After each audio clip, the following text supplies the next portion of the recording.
esa otra hoja donde hablamos de lo que es el velo y su simbología, ¿verdad? Ahí está toda la información completa de lo que es el velo. Entonces es un tema, porque lastimosamente algunos solamente para ponerle el velo a la mujer solamente hablan de Primera de Corintios capítulo 11 y eso es todo, pero no han tenido una información completa de qué realmente es el velo. Entonces yo siempre lo he dicho, hermanos, si el hombre, incluso lo hablábamos esta semana con alguien, le decía, hermano, es que el tema del velo es un tema muy bonito y es un tema muy profundo, por eso le traje esta hoja para que usted lo investigue por completo y usted va a entender todos los significados. Por ejemplo, número 1, símbolo de prostitución, es decir, que cuando en aquel entonces se veía una mujer con velo, era sinónimo de una prostituta. 2, símbolo de persecución. Luego está el primer libro de Samuel capítulo 15, donde en este caso David estaba siendo perseguido por su propio hijo y él tuvo que ponerse el velo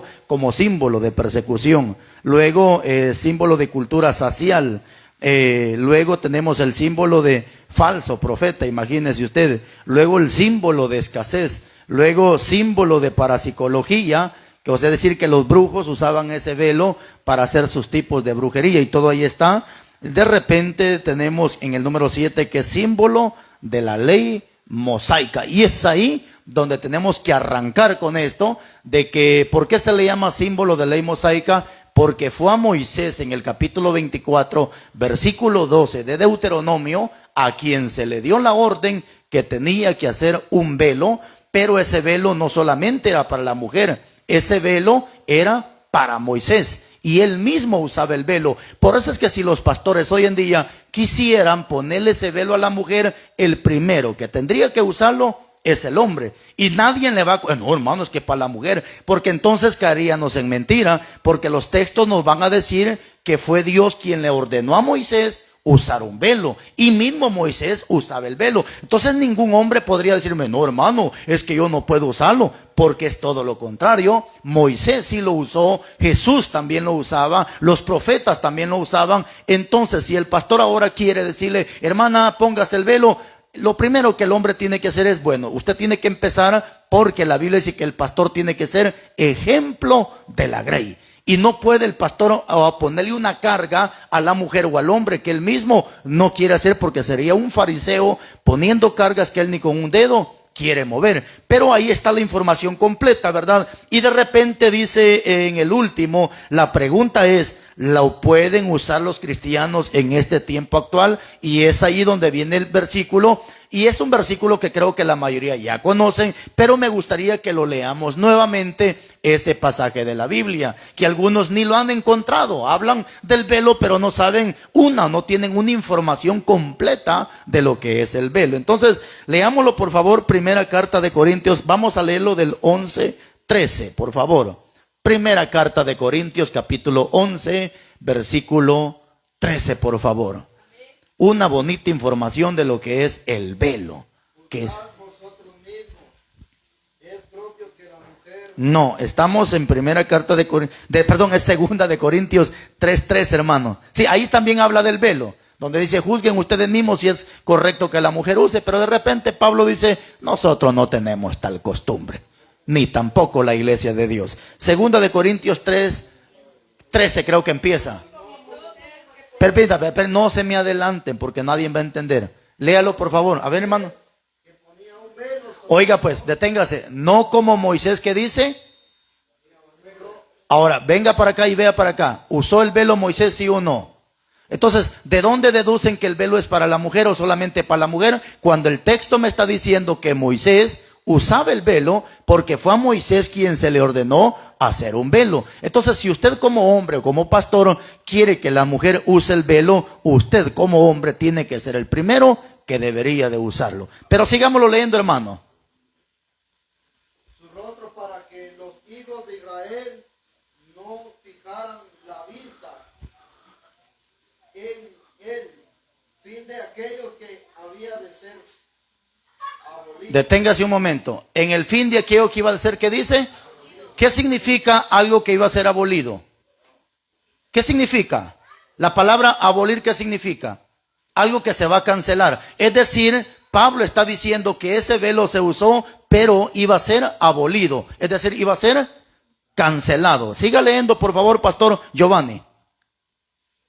Pero el entendimiento de ellos se embotó, porque hasta el día de hoy, cuando leen el antiguo pacto, les queda el mismo velo no descubierto, el cual por Cristo es quitado. Vaya, ese velo por Cristo va a ser quitado. Pero lea el pasaje siguiente, por favor. Y aún hasta el día de hoy, cuando se lee a Moisés, Es decir, el Antiguo Testamento. está puesto sobre el corazón de ellos. Pero viene el versículo clave. Léalo. Pero cuando se conviertan al Señor, el velo se quitará. Vaya. ¿Cuándo se va a quitar? Entonces, si vemos a una persona cubierta, ¿qué podemos decir de acuerdo a la Biblia? Que no está convertida a Cristo Jesús. Porque cuando se conviertan al Señor, el velo se tiene que quitar. Entonces, y si no está, y si siguen, entonces simplemente yo veo ahora una persona, digo, pobrecita, no está convertida, necesita convertirse a Cristo Jesús. La Biblia lo dice, no lo digo yo. Por eso les estoy dando esta información completa y ustedes necesitan investigar esto, hermanos, porque es un tema que al final, si usted lo quiere hacer, hágalo, pero usted va en contra de la Biblia.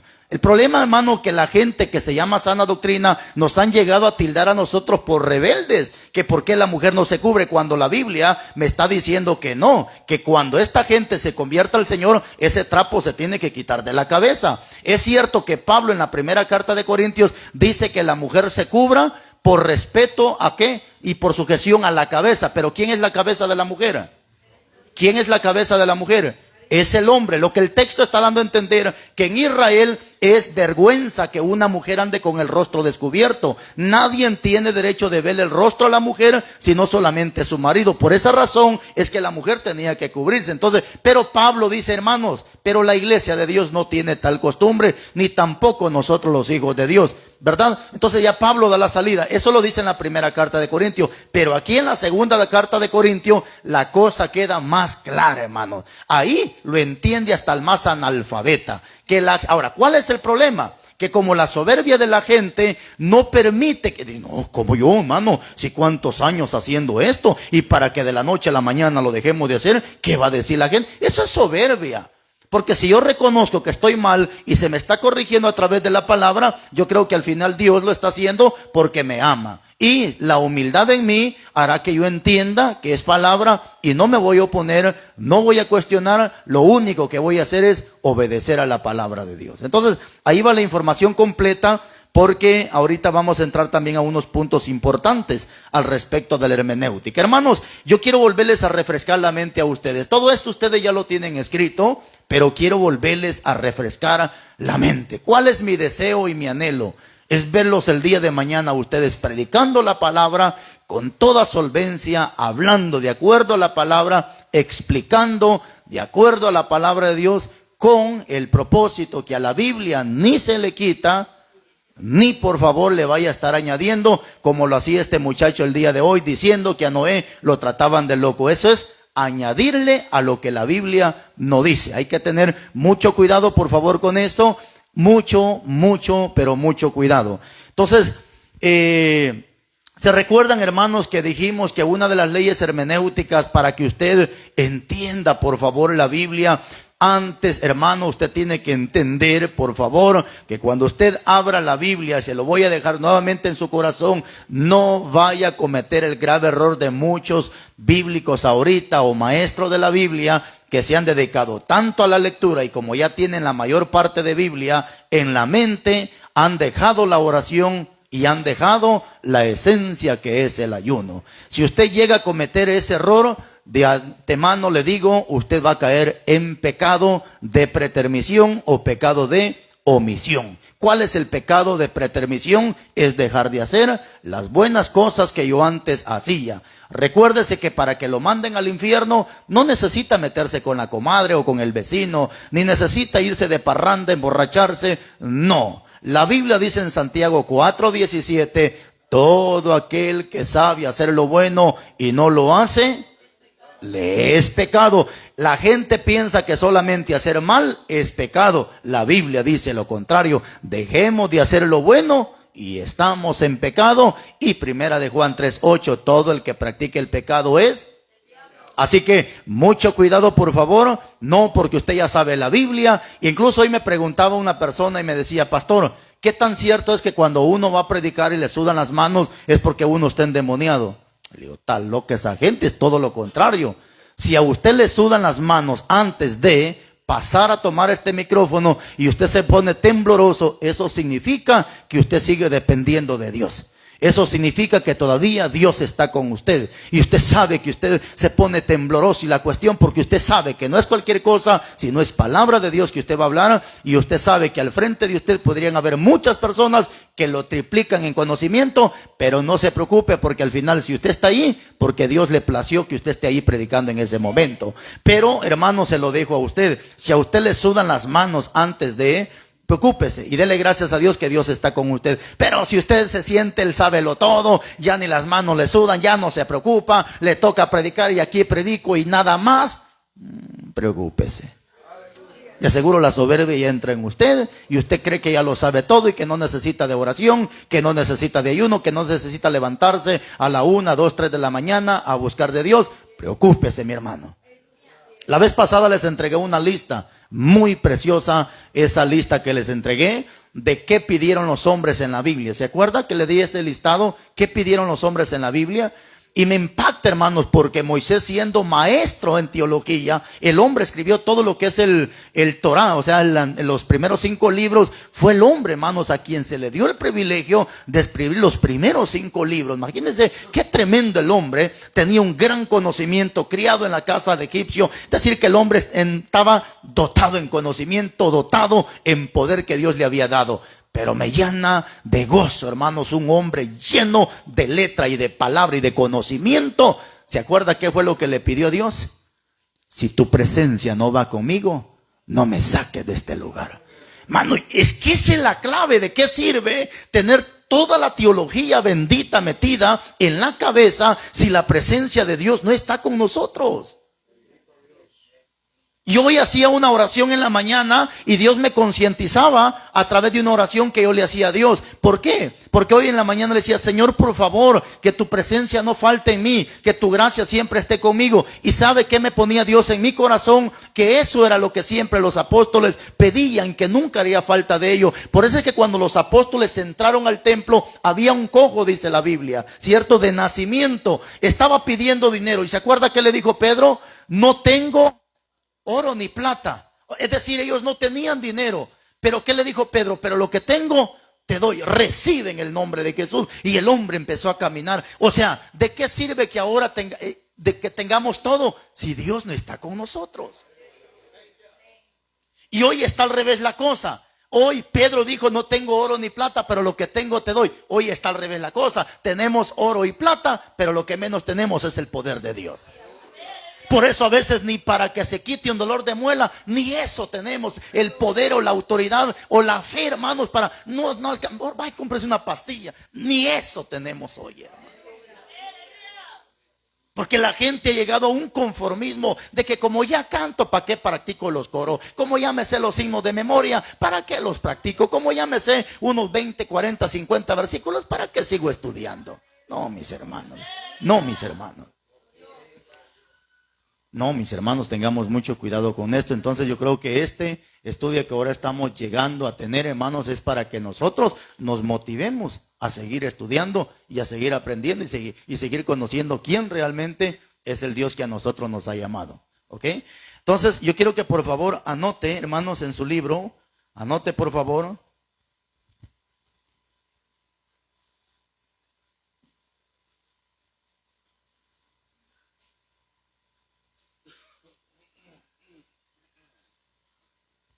Escriba por favor como título: la hermenéutica es un método. La hermenéutica es un método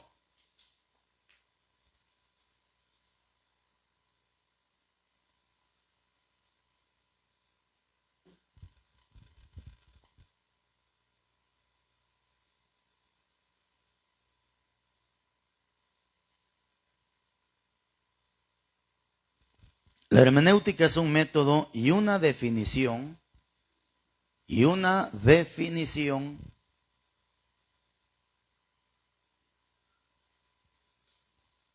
para llegar a interpretar, para llegar a interpretar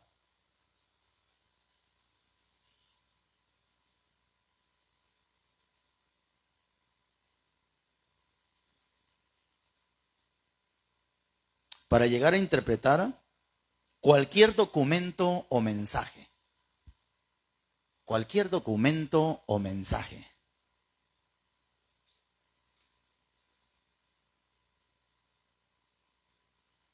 ¿Estamos? Escriba, por favor. En el mundo existen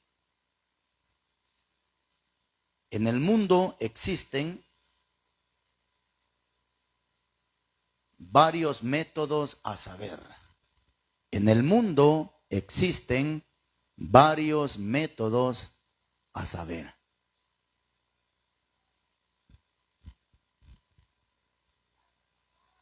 ¿Estamos? Número 1, método racionalista. Método racionalista.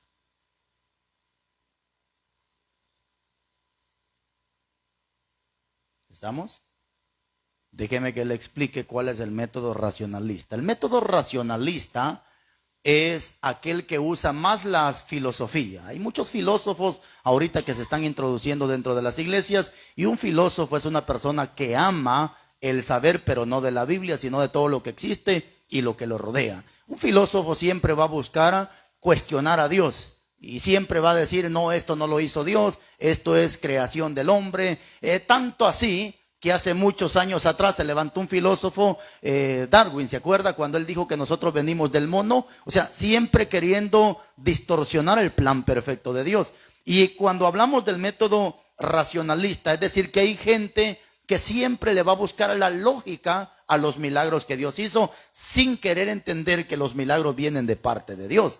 Por ejemplo, que Dios abrió el mar rojo. Ellos están buscando cómo es que ese mar se abrió, qué fue lo que pasó ahí, cómo fue, pero no quieren entender que si el mar se abrió fue porque Dios le ordenó que se abriera y se abrió. Entonces, ese método siempre va a existir dentro de las congregaciones, el método racionalista. Fíjese usted que hace unos días me tocó ir a tratar un caso bien raro, usted, de un hombre que yo creo que la filosofía lo está volviendo atarantado.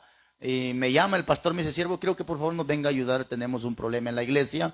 Y le digo, claro, ahí voy, hermano, para allá. ¿Cuál era el problema, hermanos? El problema era que este hombre evangelista ha llegado a una conclusión que dice que los animales tienen cuerpo, alma y espíritu, al igual que nosotros. Yo dije, caray, ¿y eso de dónde lo sacó? Entonces, llegamos a tratar el asunto, ¿cómo es que los animales? La Biblia no dice eso.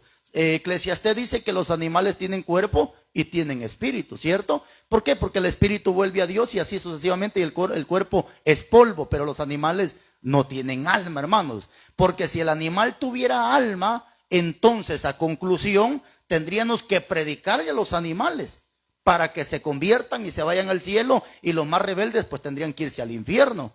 Y tendríamos que ver qué animal va para el cielo y qué animal va para el infierno.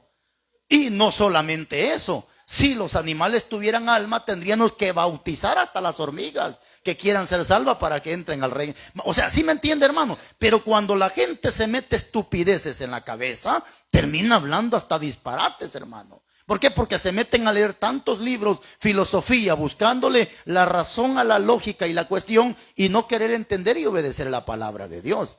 Entonces, hay que tener mucho cuidado con este método racionalista, hermanos.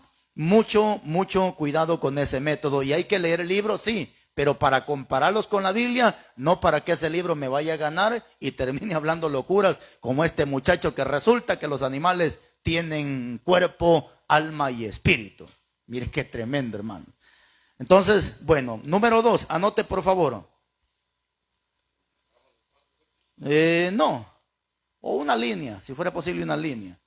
Número 2, el método alegórico.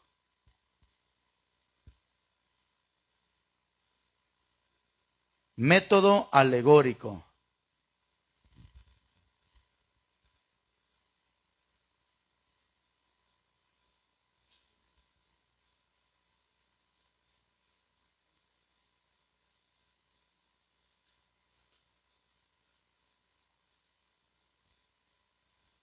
¿Lo tiene?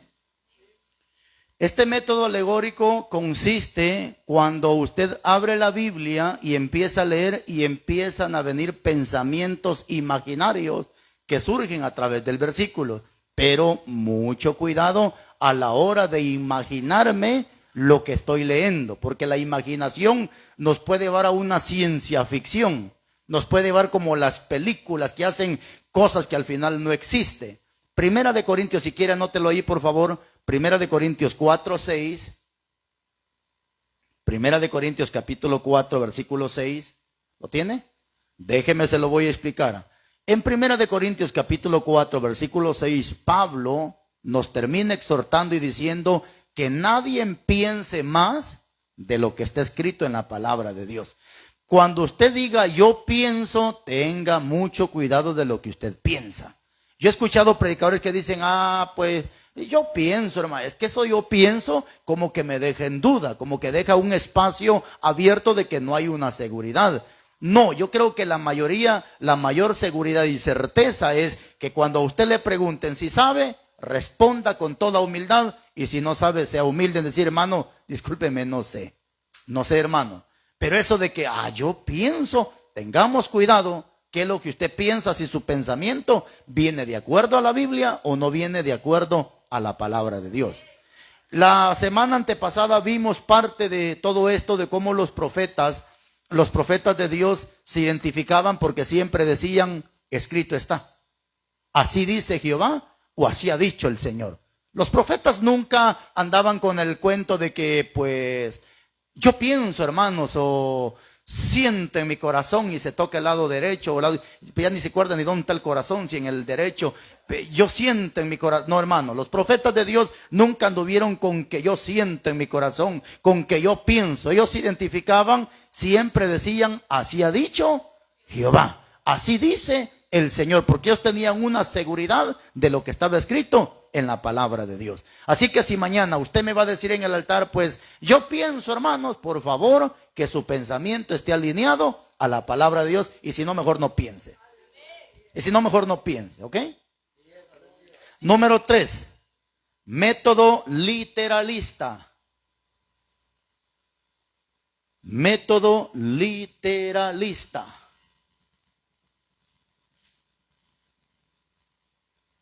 ¿Me deja 2 líneas, por favor, o 3 líneas?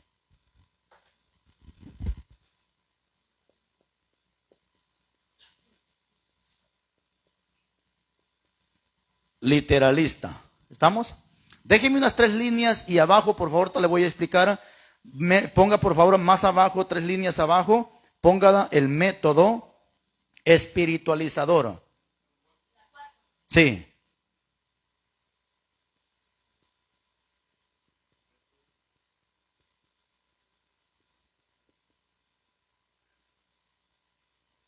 Espiritualizador. Ahí está. Espiritualizador. Este es T.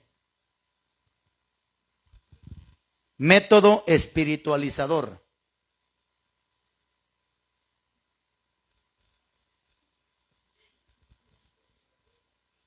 Es para que aprenda a no ser media lengua, sino que hable bien. Si es media lengua, no. Espiritualizador. ¿Estamos? Ahora, déjenme le explico tantito. Hay una gran diferencia entre el método literal a método literalista. Ahorita se lo voy a explicar. Hay una gran diferencia entre método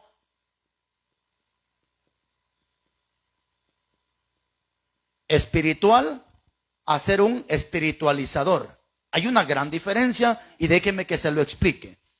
Una persona literalista es aquel que lee el versículo y él lo toma todo de manera literal. En otras palabras, así como dice el texto, así es. Y hay que tener mucho cuidado, porque hay textos que no habla, no hay que literalizarlo, sino que hay textos que sí habla de manera literal. Y hay textos que sí habla de manera espiritual, pero no todo lo podemos espiritualizar, ni todo tampoco lo podemos literalizar. Hay que entender cuando el texto habla de manera literal o cuando el texto también habla de manera espiritual. Le voy a poner un ejemplo.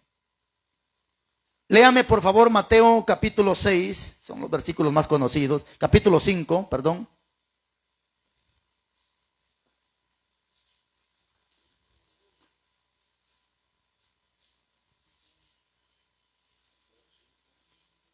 Es como el 22, permítame, ahorita les digo.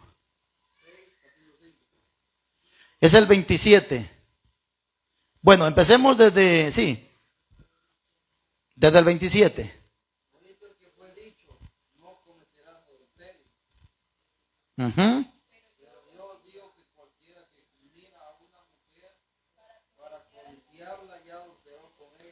Deténgase un momento. Hay que entender que aquí no está hablando de un adulterio literal. Está hablando de un adulterio espiritual. ¿Por qué espiritual? Porque no necesita de manera literal acostarse con una mujer, sino solamente con ver espiritualmente ya cometí adulterio. Entonces, ahí es donde yo tengo que entender cuando el texto me habla de manera literal y cuando el texto me habla de manera espiritual. Y tener cuidado, no ser un literalista ni ser un espiritualizador. No, es que todo es espiritual y todo es literal. Cuando el texto me habla literal y cuando el texto me habla espiritual. Brínquese por favor al 29. Por tanto, si tu ojo derecho te es ocasión de caer, sácalo y échalo de ti, pues mejor te es que se pierda uno de tus miembros y no que todo tu cuerpo sea. Deténgase ahí por favor. Pregunto, ¿el texto me habla de manera literal o me habla de manera espiritual? Si ese texto, imagínense, si lo tomamos todo de manera literalista y que nos volvemos literal, que vuelvo a repetirle, un literalista, para él no hay nada espiritual, para él todo es de manera literal. Y así como dice el texto, así se tiene que hacer. Si lo tomamos todo de manera literal, ¿cuántos chocos ahorita habrían dentro de la iglesia? ¿Y cuántos sin mano habrían ahorita dentro de la iglesia? Porque más abajo sigue diciendo, y si tu mano derecha te es ocasión de caer, ¿qué dice? Córtala. ¿Cuántos no han robado en alguna ocasión? Tal vez algo pequeñito, algo, pero han robado. Es lo que está diciendo el texto. Si tu mano te es ocasión de caer, córtala. Pero no me está hablando de manera literal, sino de manera, en otras palabras, si tu mano te es ocasión de caer, quítala. Quítala, ya no toques eso. Entonces, no me habla de manera literal, sino de manera. Si usted cree que en el teléfono le están apareciendo cosas que la hacen pecar, quite su mirada de ahí. Es lo que está diciendo. No está diciendo que arranque su ojo de manera literal. Quita tu mirada de ahí y no sigas viendo eso. Entonces, tengamos mucho cuidado cuando el texto es literal o cuando el texto es espiritual. Y tener cuidado de no estar literalizando todo lo que la Biblia dice. No, cuándo se puede literalizar y cuándo no se puede literalizar, mis hermanos. Por ejemplo, hay versículos en la Biblia que los podemos espiritualizar, pero tampoco nos volvamos un espiritualizador de espiritual todo lo que está en la Biblia. Como por ejemplo los señores testigos. Si usted le pregunta a un testigo al respecto del infierno, él dice que el infierno no es literal. Él dice que el infierno es espiritual y dice, este es el infierno, aquí estamos viviendo en el infierno. Yo no tengo la culpa que él viva con un diablo en su casa y tampoco tengo la culpa que él esté viviendo en el infierno dentro de su casa, pero porque él esté en el infierno en su casa no quiere decir que este es el infierno, porque el infierno no es espiritual, el infierno es literal. Fuego que arde con azufre, literal, no es espiritual. Hay que tener cuidado. Por ejemplo, usted puede espiritualizar algunos temas, sí, pero hay que explicarle a la gente que ese tema es literal, pero que usted lo está espiritualizando. Por ejemplo, yo escuchaba un predicador que decía, David mató a Goliat, ahora nosotros tenemos que vencer a nuestro Goliat. ¿Cuál es tu Goliat con el cual tienes que vencer? Sí, el de manera literal, David venció a un Goliat, ¿cierto? Pero ese Goliat no fue espiritual, ese Goliat fue literal. Ahora nosotros podríamos tener literal, espiritualmente algún Goliat, algún problema grande que tenemos que vencerlo. Pero hay que entender que el texto no habla espiritual, el texto habla literal. Que usted lo quiere espiritualizar, asunto suyo, pero el texto no le habla literal, espiritual, sino literal. ¿Estamos? Entonces, así sucesivamente, por favor, cuando lea los textos de la Biblia, con la guianza de Dios, analice, estudie, por favor, si el tema le habla de manera espiritual o le habla de manera literal. Y no me literalice todo, por favor, ni tampoco ya se me trabó la lengua, ni tampoco esté espiritualizando todo, no. Cuando el texto es literal y cuando el texto es espiritual, por favor. Por ejemplo, en Apocalipsis, usted va a encontrar en Apocalipsis un montón de bestias que van a salir y que de repente dice que del mar van a salir esas bestias. No se está refiriendo al mar, el que de la playa de Champerico, no sé qué playa va a salir un demonio. No se refiere al mar literal, ahí es un mar espiritual. El mar representa las muchedumbres, o sea, la multitud. Es decir, que de la multitud va a salir ese demonio y la cuestión, pero hay que entender cuando el texto habla literal y cuando el texto habla de manera espiritual, por favor. No sé si tienen alguna duda en esto. ¿Todo bien? Pasamos. Tanto así que hay un pasaje en el libro de Reyes donde dice que Israel fue citada en ese entonces, fue sitiada y no dejaban que salieran. Y tanto así que dice la Biblia que la cabeza de un burro valía tanto de plata y la libra de estiércol de paloma llegó a valer tanto de dinero. Y la gente piensa que Israel estaba comiendo estiércol de paloma, porque el texto dice estiércol de paloma. Pero hay que entender que en Israel hay una plantita, la cual se le llama estiércol de paloma, que da ciertas frutas. Y esa fruta, la que ellos comían, no era de manera literal que estaban comiendo popó de paloma. Vulgarmente, hermanos, y con el respeto que nos merecemos, no sé por qué le pusieron esa fruta así, pero en Guatemala y en México hay una fruta que le llaman coyol. Eso se oye bien feo, hermano. O sea, vulgarmente, pero sí me está entendiendo. Es una fruta. No sé por qué le pusieron a esa fruta así, pero es una fruta. Pero si lo tomamos de manera, híjole, ¿qué comió el hermano? Ay, no. Padre bendito, ¿qué comió el hermano? Porque hay que entender estas ciertas historias de la Biblia. Entonces, así sucesivamente, hermanos. Aunque parece gracioso, parece feo, pero es la verdad. Tenemos ciertas frutas que se llaman de esa manera. Entonces, hermanos, por favor, cuando usted lea la Biblia, para que entienda, por favor, lea y estudie si el texto le habla de manera literal o le está hablando de manera espiritual. Hay un ejemplo, por ejemplo, un ejemplo bastante bonito. Yo no sé si usted ha leído un poquito la Biblia, pero en Apocalipsis capítulo 6 habla de 4 caballos, ¿se acuerda? Ahí habla de 4 caballos. Y la gente piensa que esos caballos son literal, que el anticristo va a venir en su caballo y que el otro viene en su caballo y que después viene otro caballo. No es literal. Esos textos son espirituales. Porque el mismo Ezequiel, a ver, leamos tantito ese pasaje de la Biblia. Apocalipsis capítulo 6 y su versículo 1.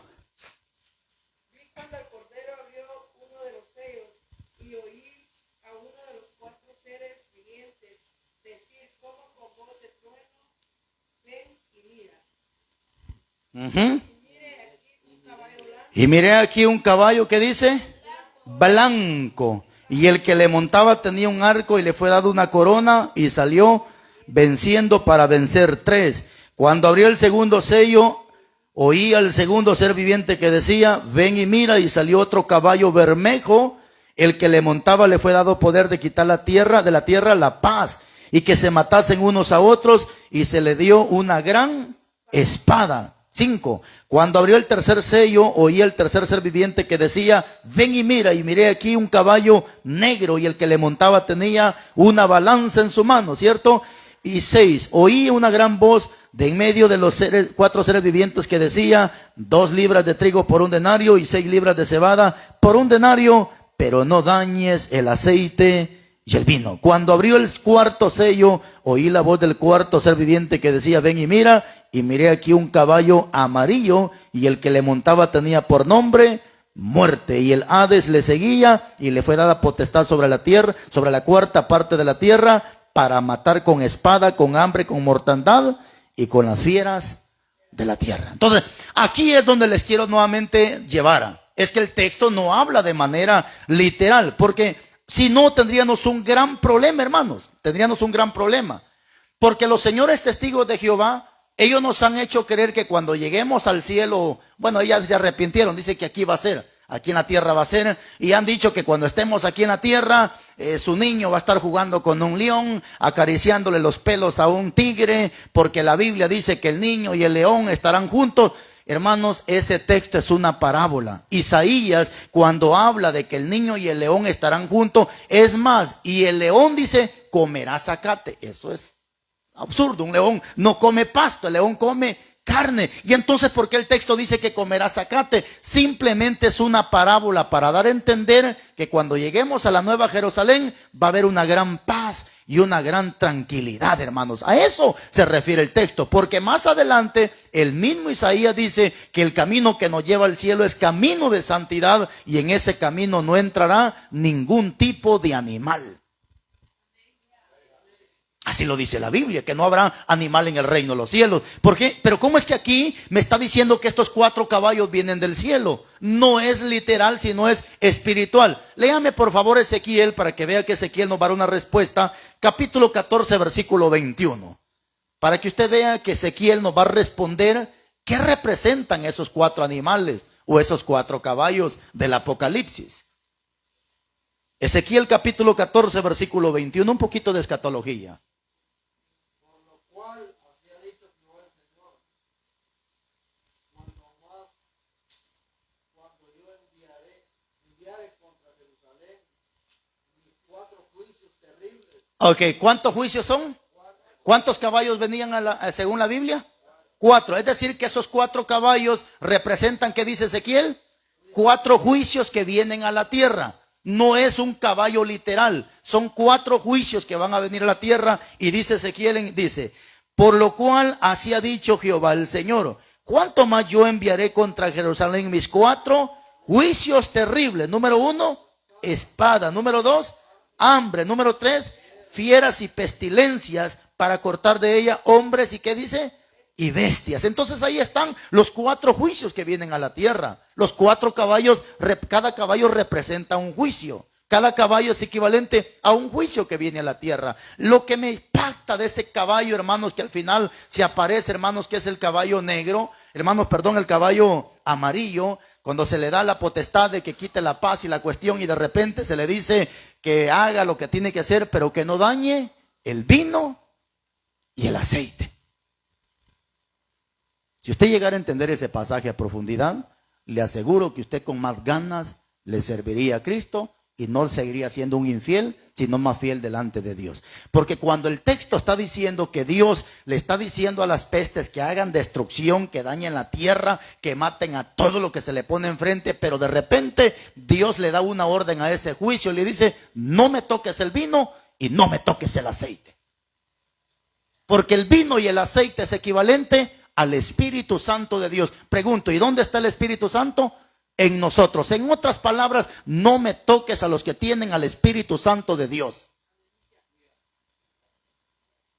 Si usted sigue leyendo más adelante en Apocalipsis, en el capítulo 9, versículo 4, dice que vienen pestes terribles a la tierra, pero Dios nuevamente le da una orden a esas pestes y Dios les dice, no me toquen a los que tienen el sello de Dios en su frente. ¿Quiénes son los que tienen el sello de Dios? Los que tenemos al Espíritu Santo de Dios. Para muestra de un botón, hermanos, para muestra de un botón, ¿cuándo fue que Dios más nos bendijo? ¿Acaso no fue en tiempo de pandemia? ¿Acaso no fue en tiempo de pandemia cuando engordamos un poquito más? Porque comíamos más. Donde la gente se preocupaba que no hay comida, que la gente corriendo y amontonaban papel. ¿Sabe para qué compraban tanto papel? Y amontonaban papel. Si yo no quería papel, yo lo que quería era comida. Y fue en tiempo de pandemia donde Dios más nos bendijo a nosotros. Para muestra de un botón, la casa de oración donde estamos pastoreando, fue en tiempo de pandemia que Dios la construyó.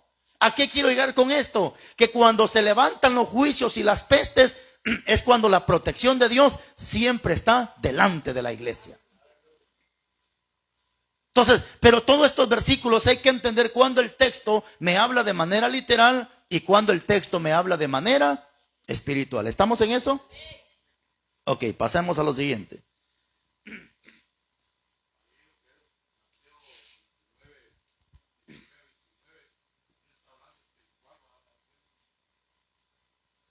Léalo. Cualquiera que haya dejado casa o hermanos, hermanas, padres,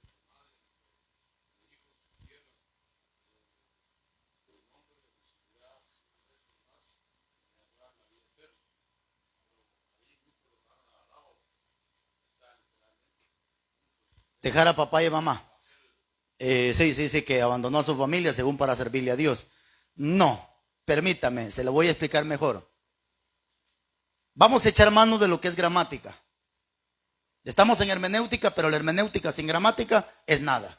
La gramática es la ciencia lingüística que nos enseña a sacar el origen de las palabras. Etimológicamente tenemos que investigar las palabras. Ahorita nos vamos a poner la brasa en la mano de acuerdo a la pregunta del siervo. Y es aquí donde le pueden hacer una pregunta a usted, y si usted no sabe gramática, hermenéutica, homilética, usted se va a quedar como sapito temblando sin saber responder, y le van a poner una brasa caliente en las manos.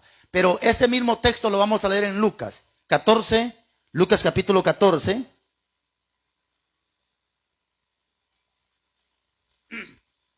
Versículo 25 y 26.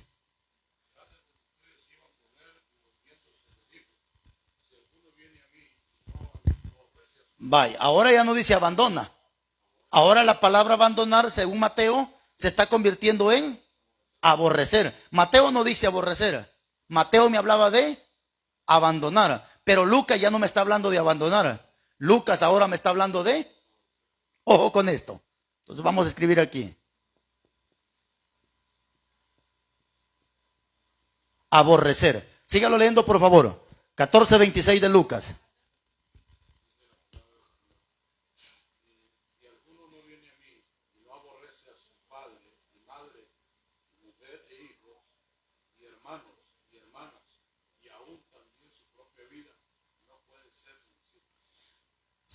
¿Qué está diciendo el texto? De manera literal, el texto está diciendo que el que no aborrece padre, madre, mujer, hijo, negocio, tierra y todo lo que tiene, no puede ser un discípulo. Pero de manera literal el texto dice que debemos de aborrecer. Ahora se nos va a complicar la cosa y es aquí donde le van a preguntar a usted. Entonces, hermano, tenemos que aborrecer, sí, porque la Biblia dice, de manera literal lo dice. Pero hay que entender que esa palabra literal, yo le voy a echar mano a la gramática para estudiar esta palabra, aborrecer. Porque si no, la Biblia se nos va a contradecir. Primera carta de Juan 4:20, por favor. Y comparémoslo ahora. Mire cómo Lucas nos dice una cosa y Juan nos va a decir otra cosa. Primera carta de Juan 4:20.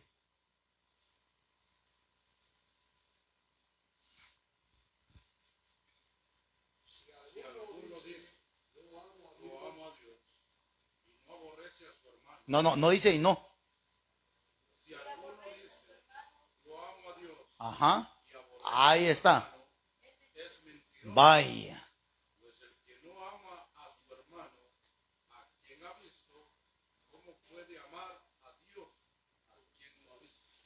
Hace un tiempo se levantó un señor, según dicen que es apóstol Rafael Ramírez. Este pobre señor ahorita llegó a decir que la Biblia tiene miles y miles de errores. No es que la Biblia, porque aquí parece que hay un error.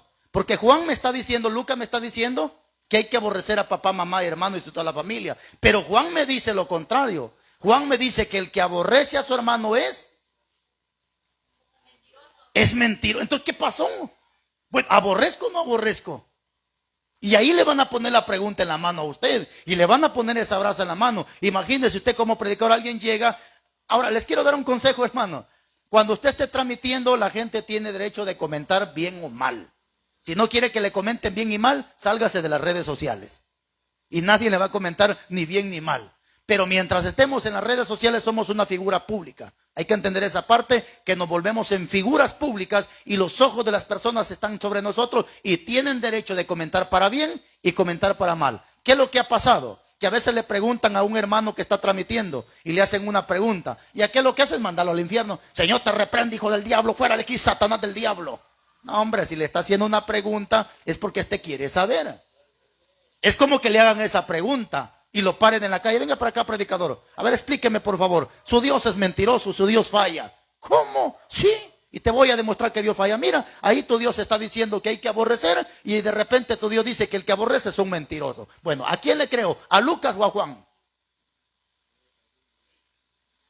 No, tranquilo. tranquilo, espérese señor, siéntese por favor. Yo sé que usted tiene el diablo adentro, pero ahorita se lo saco con la Biblia. Siéntese por favor, le voy a explicar. ¿Usted sabe qué es la gramática? Pues más o menos, pues déjeme decirle que la gramática es la ciencia lingüística que nos ayuda etimológicamente a estudiar la raíz de cada palabra. Y aquí inteligentemente estudiamos la palabra aborrecer. Y la palabra aborrecer tiene dos conceptos. Número uno,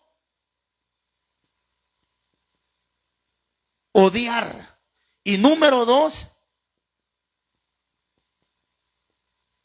dejar.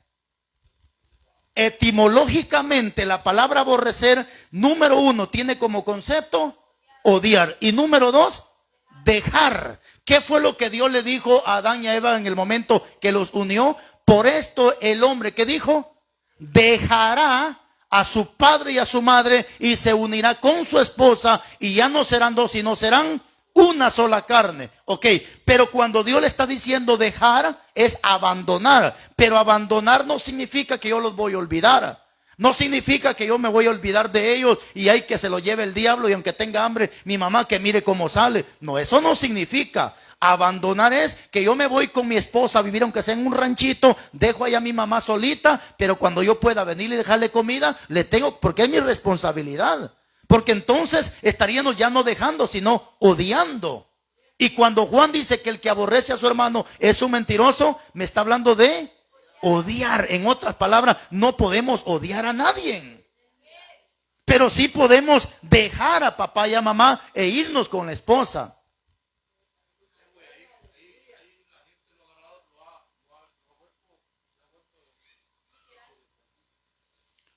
Pues lo han espiritualizado a su manera de ellos. O lo han tomado de manera literal. No, lo han espiritualizado o lo han espiritualizado o lo han hecho literalista. O sea, se han vuelto literalistas. Que piensan que así como dice el texto, así es. No, hombre, estamos mal.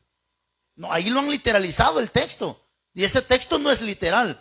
O sea, aunque literal lo dice, porque sí, literalmente así dice, ¿sí? Pero yo automáticamente le echo mano a la palabra que es la gramática, voy, estudio la palabra, y cuando estudio la palabra, entonces aquí está el alivián. Entonces, no, entonces Juan me está diciendo que no odie a mi hermano. Jesús no me está diciendo de odiar, sino de dejar. Si no, hermano. Entonces sí vamos a llegar a pensar, ¿por qué cree que existe tanto ateo? Porque estudiaron la Biblia, pero nunca le pidieron la guianza a Dios y encontraron supuestamente errores como este. Aunque no son errores. Es cuestión de que yo tengo que estudiar la raíz de la palabra y llegar a una conclusión. Porque si no, volvamos al punto de la primera semana de la hermenéutica. Dios, Moisés, dice en el capítulo 6 de Génesis, y le dolió a Jehová haber hecho hombre en la tierra y se arrepintió. ¿Quién dijo eso? Moisés. Pero de repente el mismo Moisés dice que Dios no se arrepiente, ni tampoco es hombre para que mienta. ¿Cómo es que entonces? Y es ahí nuevamente, ¿verdad? ¿Se acuerda de ese estudio? Es ahí donde la gente dice, bueno, ¿cómo es que Moisés dice que Dios no se arrepiente? Y el mismo Moisés dijo que sí, Dios se arrepintió. Entonces, ¿cómo está el asunto? ¿Se arrepiente o no se arrepiente? Y es ahí donde entramos de que Dios tiene lo que se llama antropopatismo, que son los sentimientos y las pasiones. Al igual nosotros tenemos sentimientos, también nosotros tenemos pasiones. Dios dice, te voy a bendecir, y está la bendición, pero yo me revelo, esa bendición que Dios había propuesto para mí, esa maldición ahora ya no es bendición, sino llega a maldición. ¿Quién hizo mover la decisión y el corazón de Dios? Yo, mis decisiones. Porque si no vamos a llegar a pensar entonces que sí, la Biblia tiene un montón de errores. No, la Biblia es infalible. Porque Dios es infalible también.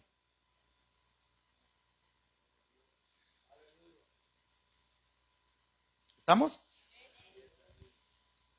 Entonces hay que tener cuidado, hermanos, cuando el texto habla de manera literal y cuando el texto habla de manera espiritual, cuando espiritualizamos ese texto y cuando también lo podemos volver literalizar también ese tema. Pero hay que explicarle a la gente si el texto habla espiritual o el texto habla de manera literal.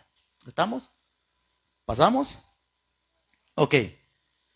Anote el número 5, por favor.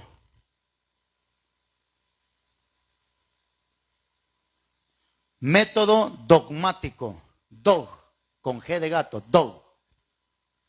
dogmático. Dogmático.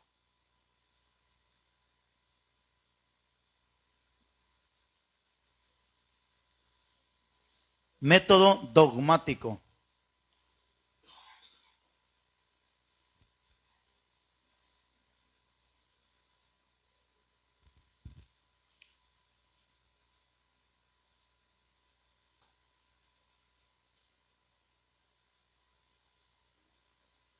¿Lo tiene?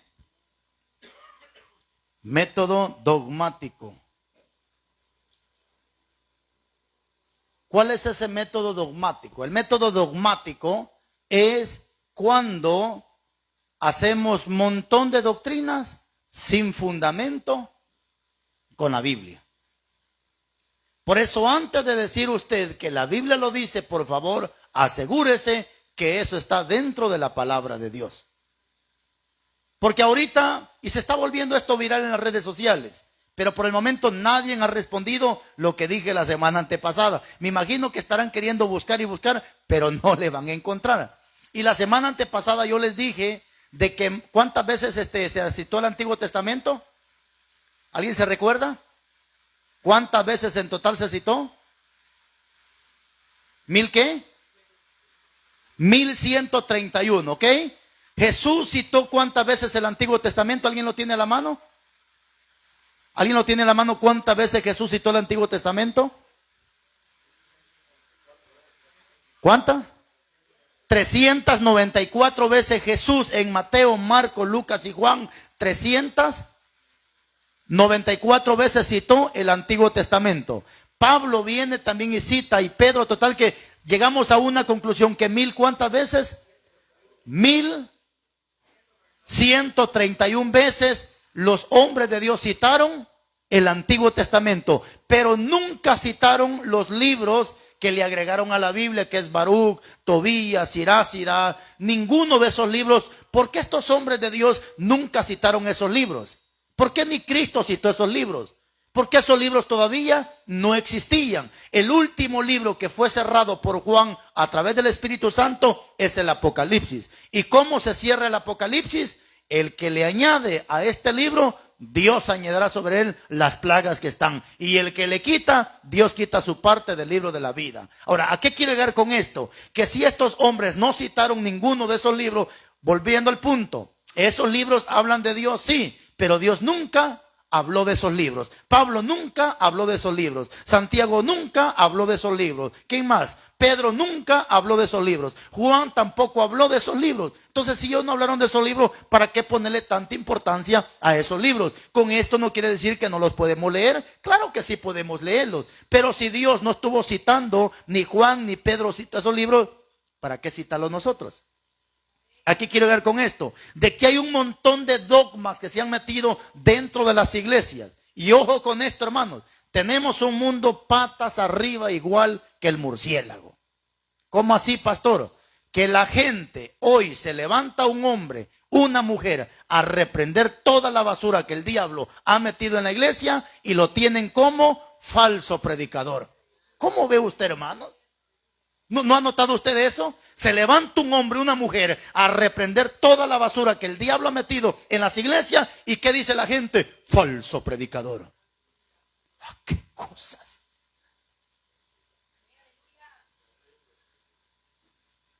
Se levanta un hombre, una mujer a hablar de acuerdo a lo que está en la Biblia sin quitarle ni ponerle. ¿Y qué dice la Biblia? Un hereje. ¿Qué cosas? Pero se levanta el viejo afeminado del Papa a bendecir los homosexuales y a echarle la bendición a que se casen hombre con hombre. Y la gente dice, un hombre de Dios. ¿Cómo está la gente patas arriba, hermano? ¿Cómo está la humanidad en estos tiempos? Como dijo el profeta Isaías, que a lo bueno le llaman malo y a lo malo le llaman bueno. Pero aquí quiero llegar con esto, que se han metido muchos dogmas dentro de muchas congregaciones. Tanto así, hermanos, que hasta hemos cometido el error de tener una paloma dentro de la iglesia, porque hemos llegado a pensar que esa paloma es el Espíritu Santo. Y tenemos una estrella, no como esa, sino la estrella que tiene la bandera de Israel, cuya estrella la Biblia le llama Renfán, que era un demonio que la gente adoraba. Ahora esa estrella viene metida en la bandera de Israel. Israel nunca supo que a esa bandera le iban a poner esa estrella, porque ¿quién fue Israel? Fue Jacob, pero después se le cambia el nombre de Jacob y se le pone Israel. Y ahora Israel es un país, es una nación. Ya Jacob ya murió, Israel ya murió y nunca supo que a esa bandera le iban a meter esa estrella que se llama Renfán. Y ahora nosotros tenemos ese Renfán en la casa, tenemos esa estrella, es que es la estrella de David. Que alguien por favor me dé un versículo donde diga que David se identificaba con una estrella. No lo hay. ¿Y por qué es que ahora dicen la estrella de David? ¿Dónde dice que David tenía una estrella?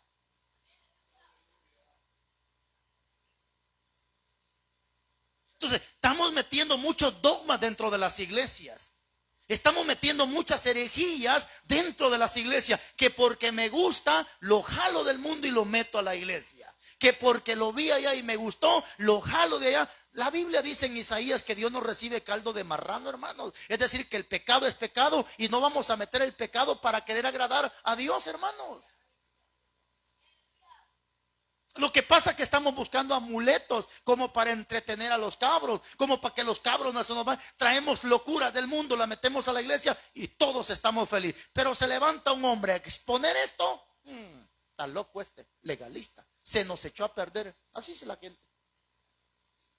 Pero se levanta un atarantado jalando dogmas de la iglesia, como por ejemplo, la vez pasada les di a ustedes de tarea que investigaran cómo se llamó el Papa que ordenó que las mujeres se pusieran el trapo en la cabeza, ¿cierto? ¿Y cómo se llamó el Papa? Lino de Tuscany. Ahora, eso salió allá, ahora ya tenemos a Lino de Tuscany dentro de la iglesia. Pero si esa es una orden de la iglesia católica. Y le voy a dar un montón de dogmas que se han metido en las iglesias y que se siguen practicando dentro de las iglesias. Hablemos del dogma de lo que es el casamiento. ¿Cuántas veces yo he enseñado al respecto del casamiento y nadie puede refutar al respecto de esto? Porque yo he llegado a creer que el casamiento es uno y no hay dos casamientos. No hay dos casamientos. Sin embargo, a mí me habían enseñado en la iglesia que una pareja que se casa por lo civil, después tiene que casarse por la iglesia y le llaman casamiento eclesiástico. Pero yo quiero que un pastor, por favor, o un maestro bien ejercitado en la Biblia, me diga en qué parte de la Biblia, los 1189 capítulos o 31.103 versículos, que por favor alguien me diga en qué parte de la Biblia dice que el hombre tiene que casarse por lo civil y después casarse por la iglesia. ¿Dónde lo dice? Sin embargo, tenemos ese dogma que el hombre se tiene que casar y si no se casa por la iglesia, no puede subir al altar. Mire qué tremendo, hermano. Mire qué tremendo. Hermano, pero si Jesús estuvo en las bodas de Canaán, capítulo 2 de Juan, claro, Jesús fue invitado a las bodas de Canaán, pero en ningún pasaje de la Biblia dice que Jesús fue a casar a esa pareja. Él solamente fue invitado, pero no dice que fue a casar a esa pareja. ¿Qué dice la Biblia respecto de esto? Romanos capítulo 13, versículo 1, 2, 3, 4, dice que todas las autoridades fueron puestas por Dios. Y el que resiste a la autoridad, a lo establecido por Dios, acarrea condenación para su propia vida. Es decir, que para eso están los magistrados, para eso están los jueces. Ni el panadero puede casar a nadie, ni el albañil puede casar a nadie, ni el fontanero. El único en esta bendita tierra que tiene facultad de casar a una persona es un juez o es el alcalde.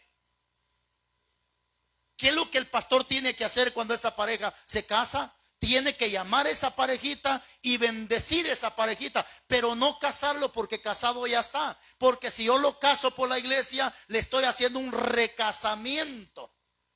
Como quien dice que aquel casamiento no vale y este sí vale. Pero ¿de dónde o con qué parte o en qué parte lo vamos a argumentar con la Biblia?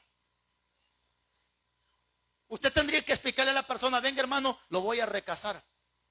No tendría que decirle lo voy a casar, lo voy a recasar, porque ya lo casó allá, pero ahora lo voy a recasar yo. Así tiene que decir. Yo los miro como que serios, como que bravos, como que no. Por eso necesito que usted lea la Biblia y que estudie la Biblia, hermano. Porque si no vamos a meter dogmas dentro de la iglesia, pero ¿de dónde? ¿Dónde lo amparamos? ¿En qué parte? Hermano, pero el primer casamiento que Dios hizo fue Adán y Eva. ¿Quién le dijo a usted que Dios casó a Adán y a Eva? Ahí no hay casamiento, porque el casamiento es para que se aparte la persona de fornicación, pero ahí no hay casamiento. ¿Por qué? Porque incluso el mismo Caín se metió con su hermana, porque tampoco existía el incesto. El casamiento se estableció hasta los tiempos de Moisés, cuando se dan los 10 mandamientos. Antes de Moisés no existía el casamiento. ¿Por qué? Porque el hombre se podía meter incluso hasta con la prima. No existía tampoco el incesto. Hasta cuando se dan los mandamientos existe el incesto, existe la fornicación. Ahora sí, Dios dice: el que se mete con mujer casada, mátenlo a pedrada, porque hay una ley que juzga al adúltero. Pero Dios no casó a Adán y a Eva. ¿Qué hizo Dios? Ahí está formando Dios a Adán y a Eva. No los está casando. Porque ¿para qué los iba a casar si no había otra Eva con quien Adán se pudiera meter? ¿Y cuál era el chiste de casarlos? Si el casamiento es para que nos apartemos de fornicación, para que usted no esté pescueciando viendo otra mujer que no sea la suya, o la mujer pescueciando viendo hombre que no es el suyo. Para eso es el casamiento. Otro dice, pero en Efesios capítulo 5, versículo 22, dice la Biblia: por esto dejará al padre a su madre y se unirá con su madre. Ahí está casando Dios. Ese no es casamiento. Esa es la responsabilidad que tiene que haber dentro de un casamiento. Por eso, si usted ya está pensando mujer, en buscar mujer o hombre, si es que es mujer, entonces sepa y entienda que tienen que haber ciertos requisitos para la pareja que se va a casar. Mi amor, ¿ya nos vamos a casar? ¿Dónde me vas a ir a meter? Aunque sea bajo de un puente, pero con tu mamá no podemos estar, ni con tu papá. Porque la Biblia dice que hay que dejar a papá y a mamá, aunque sea méteme bajo de un puente, pero vámonos para allá. Es que mi mamá me está diciendo que me quede aquí. Quédese 2 meses pues, pero después de 2 meses hay un dicho que dice que la carne junta se hiede. Muy su mamá, muy su papá, muy su suegro, pero después de un par de meses va a ver que ahí mismo se le va a levantar la guerra, porque usted está pisoteando el pasaje que dice que hay que dejar a papá y a mamá y a irse con la pareja o con la esposa, aunque sea alquilar, hermano, pero sea feliz con su parejita. Entonces, pero ese es un dogma, hermano, que se ha metido en la iglesia, que la pareja se tiene que casar por la iglesia y luego se tiene que, primero por lo civil y después por la iglesia. Pero yo necesito 1 o 2 versículos que diga que la pareja se tiene que casar por el civil y después por la iglesia. ¿Dónde está?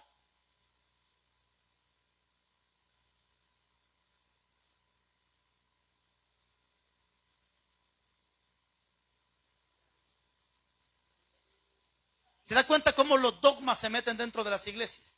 ¿Se da cuenta cómo muchas veces metemos herejías dentro de las iglesias? Diciendo lo que Dios nunca ha dicho y pensando que lo que estamos haciendo es agradable. Razón tuvo Jesús en una ocasión cuando dijo: hay cosas que para ustedes los hombres son sublimes, pero lo que para ustedes es sublime, dijo, para Dios es abominación. No, hombre, si eso es bueno, dice la gente. Eso es lo que Cristo dijo, que hay cosas que para la gente es buena, pero lo que para mí es bueno, para Dios puede ser abominación. Otro dogma más que se ha metido dentro de la iglesia. Ayúdeme usted, por favor.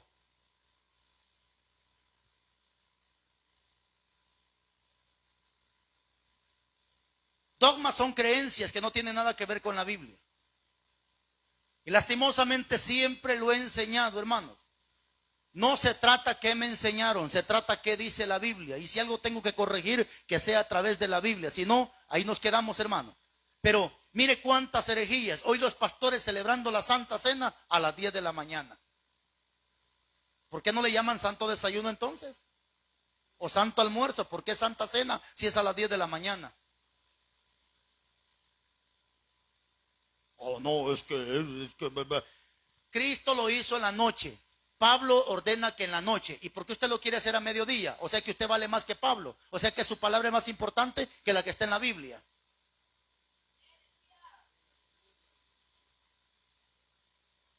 Y algunos ya ni quieren hacer, hermano. No, es para qué voy a hacer, puro rebelde tengo. Usted es más rebelde todavía que no la quiere hacer. Si hay pastores que así dicen, no, yo mejor no voy a hacer Santa Cena, puros rebeldes tengo ahí, más rebeldes usted todavía, porque yo prefiero hacer, aunque solo yo y mi familia coma, pero por lo menos yo y mi familia voy a participar. ¿Qué? Porque tengo un montón de rebeldes, no voy a hacer, más rebelde soy yo todavía, entonces.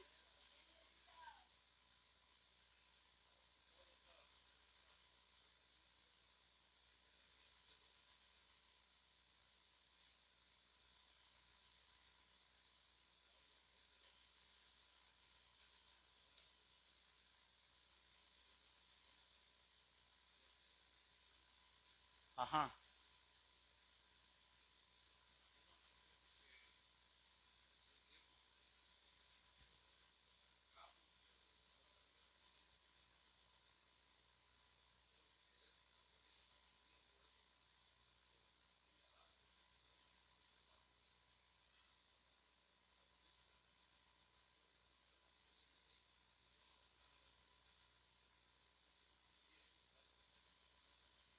Son dogmas que ahora cualquier profeta lo primero que le profetiza es brujería. Y la mayoría de profetas le profetiza brujería. Pero ya Isaías se nos adelantó. Dice que estos son hijos de hechicera. O sea, por eso le llama hijos de brujería, porque solo de ellos andan hablando, solo de brujería. Y cualquiera dice el Señor, hijo mío, que brujería. Que el Señor me muestra una sombra negra, que veo una culebra sobre tu pescuezo, que veo que el mal te están haciendo, que veo esto, que veo aquí, que veo allá. Mano, ese es un problema bien feo. Porque la Biblia dice en número 23 que no hay brujería que funcione contra los hijos de Dios. Si a mí me dicen te están haciendo brujería, carcajada, ¿no? ¿Qué le dé ese brujo ingrato? Dale, brujo, dale. Dale.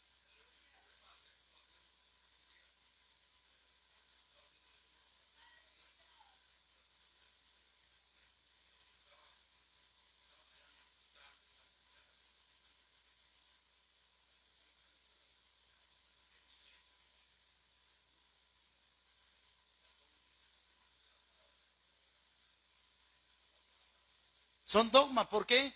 Porque incluso, no solamente eso, han agarrado hasta la sal. Porque hoy hasta sal le avientan a las personas. Mano, si usted no es pescado para que le estén tirando sal. Al pescado se le echa sal para que la mosca no lo popee. Pero hoy hasta sal le tiran a las personas, sal con agua. Es cierto que Eliseo usó sal para purificar el agua, pero ese fue un milagro único que él hizo porque las aguas estaban envenenadas. Después ni Pablo ni Cristo, nadie volvió a usar la sal para hacer ciertas cosas, porque en la Biblia hay milagros que fueron únicos. Por ejemplo, eso de que Eliseo, por ejemplo, se tiró encima del niño, eso fue único. De que hayan partido el Mar Rojo, esos fueron milagros únicos. Ya después ni Pablo ni Pedro, nadie lo volvió a hacer, porque fueron milagros únicos. Como por ejemplo, Jesús viene y escupe sobre la tierra, agarra la saliva y se la pone en el ojo al ciego, y el ciego ve. Pero después no vamos a ver que Pablo está escupiendo a la gente, tirándole escupir. Ya no. O sea, fueron milagros únicos en la vida. Pero ahora lo están volviendo una doctrina. Imagínense, yo creo que esos atarantados no han visto que Jesús le echó saliva a este pobre ciego y lo hizo ver. Si no, ya anduvieran tirando saliva a lo bruto y a quien le caiga saliva. No, ese fue un milagro único que Cristo hizo. Sí, eso fue un milagro único.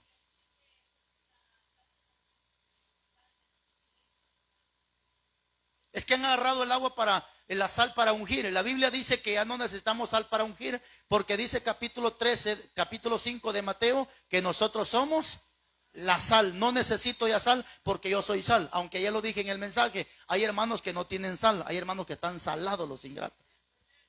Pero eso ya depende de cada quien si tiene sal o está salado. Pero nosotros somos la sal. Ya nosotros somos esa sal. Entonces, mi hermano, pero hay que tener cuidado con tantos dogmas que se están metiendo en la iglesia. Y es que el problema es que hay pastores que les gusta traer esos ingratos, que solo profetizan brujería. ¿Qué dice el Señor, hijo mío? ¿Qué dice el Señor? ¿Qué dice el Señor? Venga, siervo, voy a orar por usted, porque el Señor me muestra que a usted mal le están haciendo, y es el pastor Belling el que le está haciendo brujería. Pero venga, voy a orar por usted. Mire, hermano. Y esa gente le gusta a la gente traer, hermano. Eso es lo que le gusta a la gente, ser movido por las pasiones de su misma carne. Sí, hermanos, ¿hasta dónde estamos llegando? Entonces tengamos mucho cuidado con los dogmas que se están metiendo dentro de las iglesias. ¿Estamos? El otro dogma que se ha metido dentro de las iglesias, hermano, el bautizo, por ejemplo. Hay unas congregaciones, usted sabe la tradicional, ellos bautizan niños. Porque dicen que el bautismo de niño está en la Biblia, pero no hay ningún pasaje en la Biblia que argumente. Al contrario, lo que ellos dan no tiene nada que ver. Como cuando se bautizó el carcelero de Filipo y él se iba a quitar la vida. Y Pablo le dijo, no te quites la vida, aquí estamos nosotros. ¿Y qué necesito hacer? Cree en el Señor Jesucristo y serás salvo tú y toda tu casa. Y dice que se bautizó él con toda su casa. Ya vio, dice, se bautizaron los niños. Espérese, ¿dónde dice que habían niños ahí? Ahí no dice que habían niños. Solo dice que se bautizó él con toda su casa, es decir, su familia. Pero no dice que habían niños.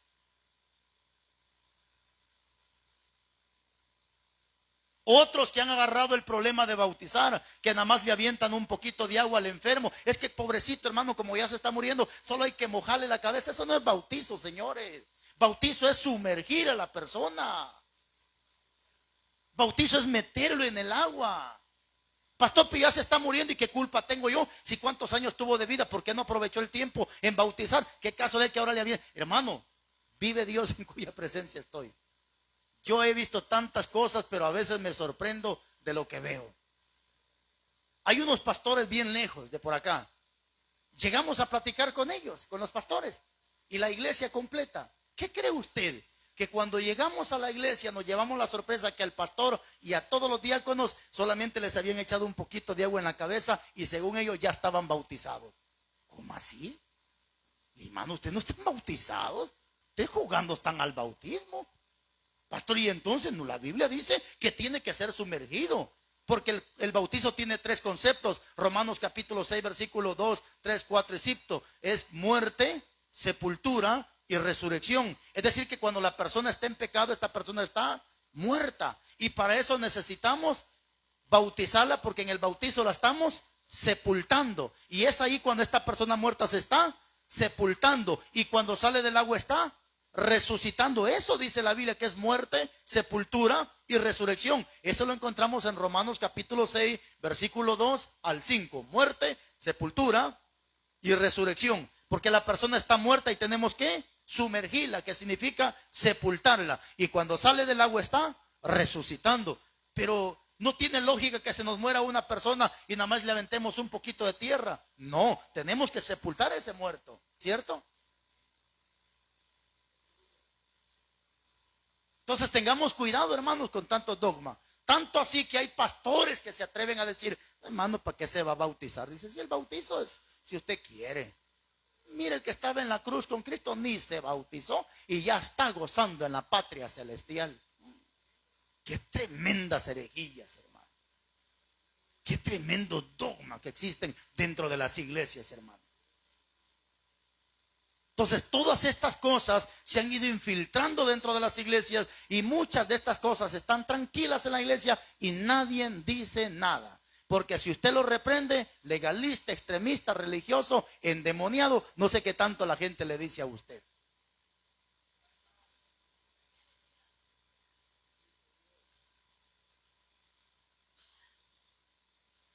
¿Estamos, hermano? Escriba por favor en su libro. Sigamos escribiendo.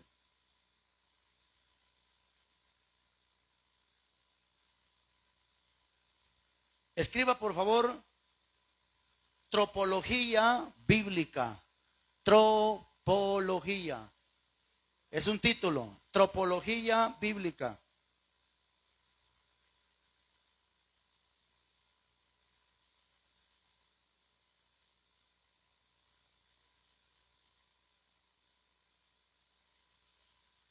Tropología bíblica.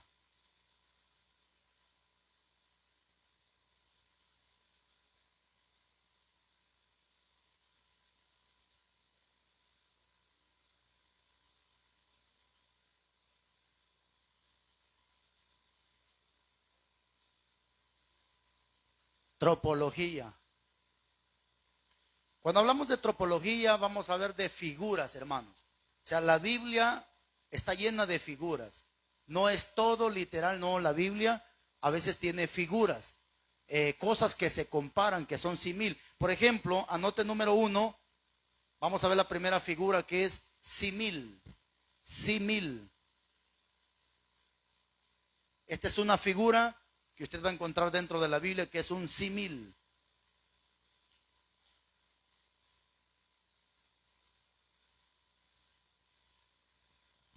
¿Lo tiene?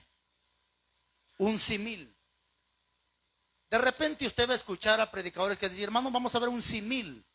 ¿Qué es un símil? Un símil es una comparación que se hace de una cosa a una persona, o de una persona a una cosa. Y dentro de la Biblia hay muchos símiles. O sea, hay muchas comparativas que se hacen hablando de esto para referirse a aquello, comparaciones. Por ejemplo, ¿sabía usted que el arca de Noé es un símil?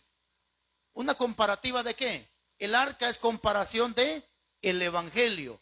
Porque así como el arca fue un método que se usó para salvar a Noé, el evangelio también es el único método que se usa para salvar a la humanidad. Entonces, si vamos a la Biblia a ver un símil, el arca es símil del evangelio. Y no solo eso, yo no sé si usted ha entendido, pero el arca, vamos a la Biblia, hermanos, un ratito. Vamos un ratito a la Biblia, que miremos este símil. Capítulo 6, versículo 14.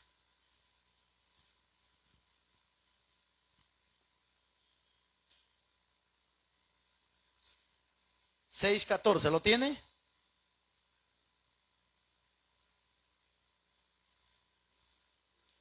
(6:14) de Génesis. Veamos un símil, por favor. Está hablando Dios y le dice: hazte un arca de madera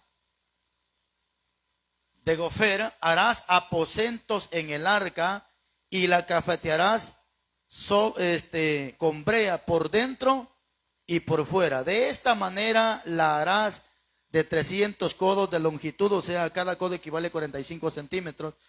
Eso ya en su casa puede sacar usted las medidas. De 300 codos de longitud del arca, de 50 codos de su anchura y de 30 de su altura.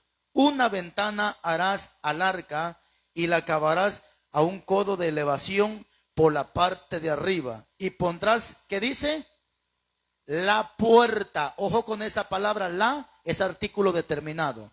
Y pondrás la puerta del arca a su lado y le harás piso abajo, piso segundo y piso tercero. Fíjese qué interesante está esto.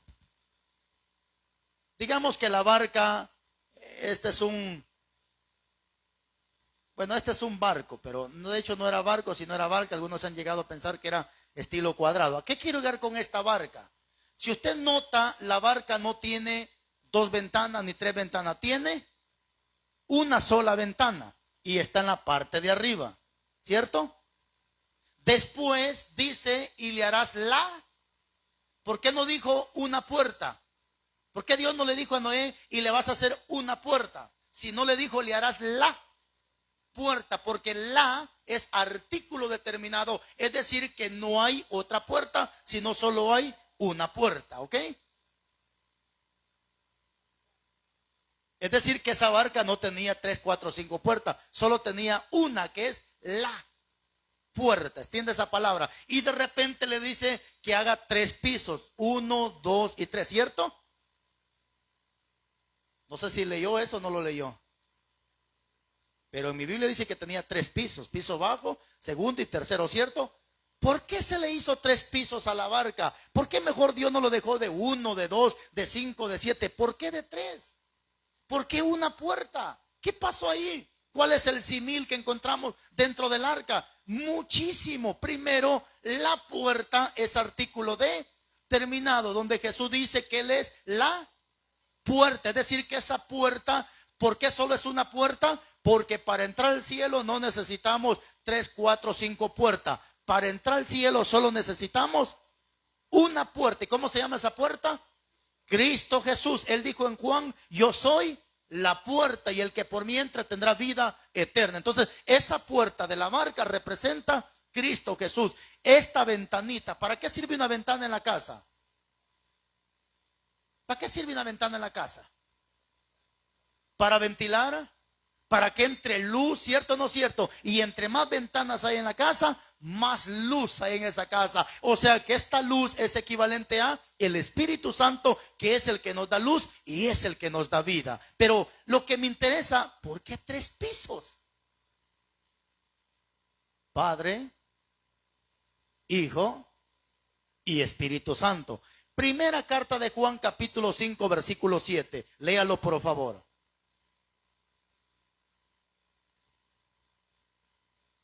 Porque esa barca es prototipo, es decir, es un símil del Evangelio.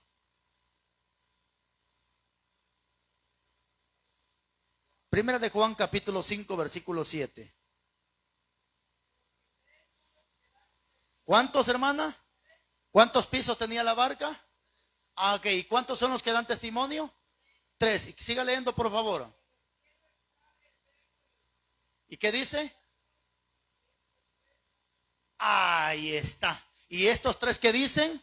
Son 1. ¿Cuántas barcas eran? 1. ¿Cuántos pisos? 3. Y esos 3 son 1. ¿Por qué? Porque yo por eso, yo sé que algunos se van a molestar conmigo, pero vuelvo a repetir, la soberbia es tan criminal que no hace que la gente entienda y se arrepiente y diga, es cierto, nos equivocamos. A nosotros nos han dicho, ustedes son de la Trinidad. Es que la Trinidad no existe en la Biblia. No hay un pasaje que diga la Trinidad. Es más, Trinidad como que suena como que a mujer, como que a femenino. No, la Biblia no dice que Dios es Trinidad. La Biblia dice que Dios es uno. Es muy diferente a una Trinidad a decir que Dios es uno, porque el texto dice que no es Trinidad, dice que es uno, es decir, estas 3 personas, uno solo son. Pero por eso es que esa barca tenía los 3 pisos, porque es Padre, Hijo y Espíritu Santo, y estos 3, dice Juan, uno solo es. Entonces, mis hermanos, aquí hay que tener cuidado con todo esto, pero lo que estamos viendo ahorita es un símil. Un símil estamos viendo que es una comparativa. Le voy a poner otro ejemplo. Más adelante usted va a encontrar un símil de Goliat. Si usted estudia detenidamente todos los pasajes en el capítulo de primer libro de Samuel, capítulo 16, va a encontrar usted de manera literal el 666 metido en la historia de Goliat. Dice que tenía un casco, breas y la cuestión, tenía 6 tipos de herramientas. Pero de repente dice que tenía 6 codos de altura y 66 pesaba su vara que tenía, haciendo un total de 666. Es decir que este mismo Goliat es sinónimo, es símil de Satanás, que el Señor lo reprende. Entonces, todas estas son figuras, mis hermanos, y hay que tener también cuidado que no todo lo vamos a volver literal o espiritual. ¿Estamos? Vaya por favor a la figura número 2.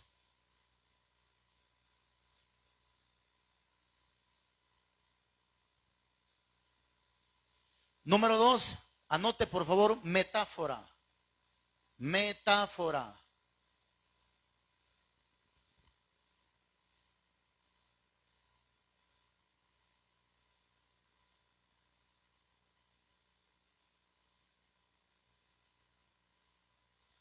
Ok. Metáfora, hermanos, es algo similar. Es cuando se compara la acción con la persona. Por ejemplo, Jesús decía, yo soy la puerta, yo soy el camino. Esa es una metáfora, es decir, que él se está comparando a algo. Entonces, cuando usted escucha a un predicador que diga, hermanos, esta es una metáfora, usted sabe que lo que el hombre está diciendo es que se está comparando con algo. Y Jesús siempre usaba las metáforas cuando decía, yo soy el camino, yo soy el buen pastor, yo soy la resurrección. Esa es una metáfora de que él se está comparando con aquello. No quiere decir que él es eso. Él se está comparando con aquello, se compara como el camino, se compara como el pastor de las ovejas. Incluso cuando dice que nosotros somos una oveja, esa es una metáfora. No es que nosotros seamos ovejas, porque no somos animales, pero ahí se usa una metáfora. Por eso es que hay que tener cuidado. Hace unos días se levantó un señor atarantado en las redes sociales diciendo,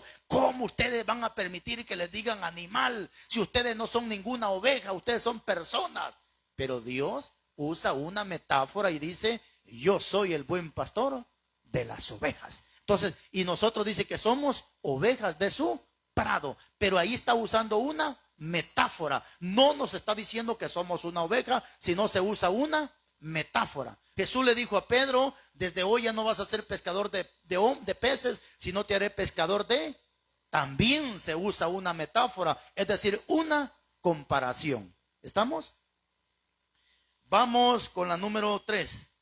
Pleonasmo. Pleonasmo. Pleonasmo. un pleonasmo.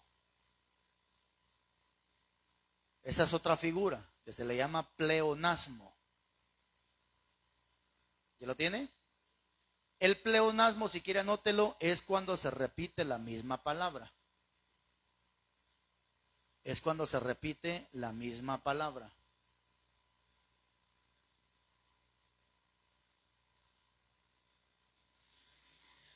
Ejemplo, Génesis 40, 23. Génesis 40, 23. Vamos a ver cómo en un pleonasmo es cuando se repite la misma palabra. Génesis 40, 23.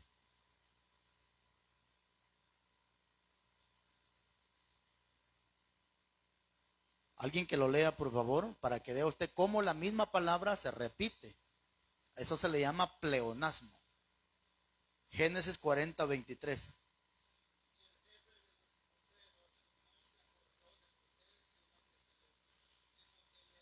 Ahí está, no se acordó, sino que se olvidó. Olvidar y no recordar es lo mismo, pero ahí se está usando un pleonasmo, que se repite la misma palabra, como cuando usted dice, súbase para arriba. ¿Cómo se va a subir para abajo? Sálgase para afuera, métase para adentro. Está usando un pleonasmo porque repite dos veces la misma palabra. ¿Sí está entendiendo? Ese es un pleonasmo. Entonces, súbase para arriba, hermano, o bájese para abajo, o éntrese para adentro, o sáquese para afuera. Ese es un pleonasmo, porque se repite dos veces la misma palabra. ¿Estamos? Ok, vamos con la número siguiente.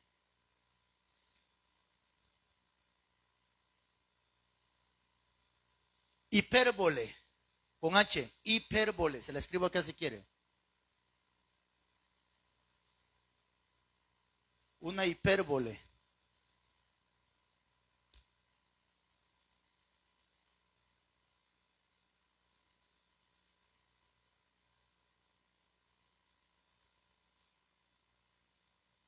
¿Estamos? Una hipérbole es cuando una cosa se hace grande o se hace pequeña. Como cuando usted dice, ay, Diosito, está haciendo chiquito algo que es grande. Eso también, hermanos, y dentro de la Biblia podemos tener algunos ejemplos. Si quiere, anótelo rápidamente porque el tiempo se nos está yendo. Isaías 40, 15.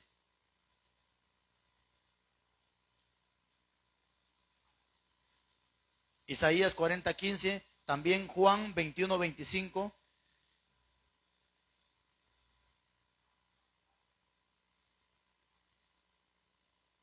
Juan 21, 25.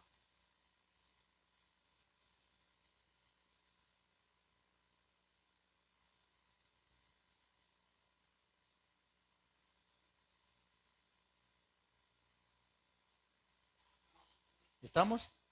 Ok, vamos con la siguiente, por favor.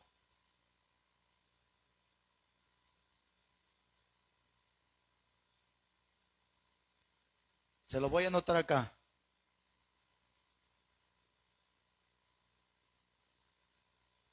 Sinécdoque.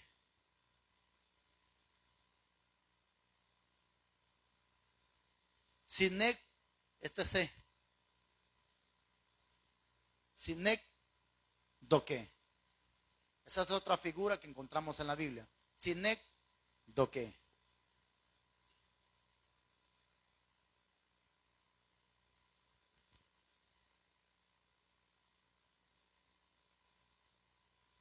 Sinécdoque. Sinécdoque. Anote, por favor. Esta es una parte de la Biblia. Anote. Es una parte de la Biblia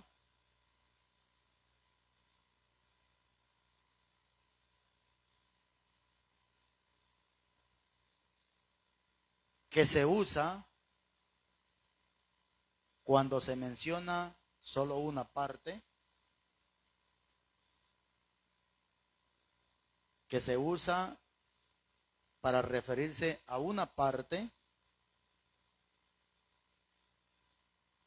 refiriéndose a todo. Esta es una parte de la Biblia que se usa, de la Biblia, refiriéndose a una parte, refiriéndose a todo. Es decir, bueno, escriba, ahorita se lo explico. Una sinécdoque es cuando se dice una parte de la Biblia para referirse a todo. Para referirse a todo. Le voy a poner un ejemplo. En otras partes, o según algunos estudios, la sinécdoque es similar a algo que se llama sintetizar. Sintetizar es similar a una sinécdoque. Sintetizar es cuando se dice una parte refiriéndose a toda la demás parte. Como cuando usted sintetiza un nombre de una persona. A ver, dígame un nombre que sea largo, pero usted no le dice todo, sino que le acorta, lo sintetiza. Aquí tenemos mi hermano Eduardo. ¿Cómo le dicen a los Eduardos? Guayo. ¿Qué se está haciendo ahí? Sintetizando. Se está usando una sinécdoque, usando una parte para referirse a toda la demás parte. Dentro de la Biblia hay muchas sinécdoques como ejemplo más claro. Y aquí, evangelistas, mucho cuidado con esto, por favor. ¿Se acuerdan en el capítulo 14 de Lucas? A ver si, búsquelo por favor. Aquí se usó una sinécdoque. Es en el capítulo 12, perdón.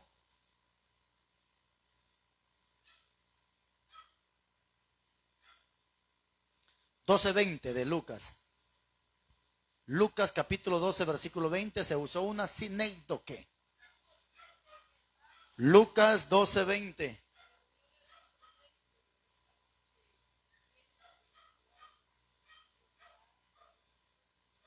Ojo con esto.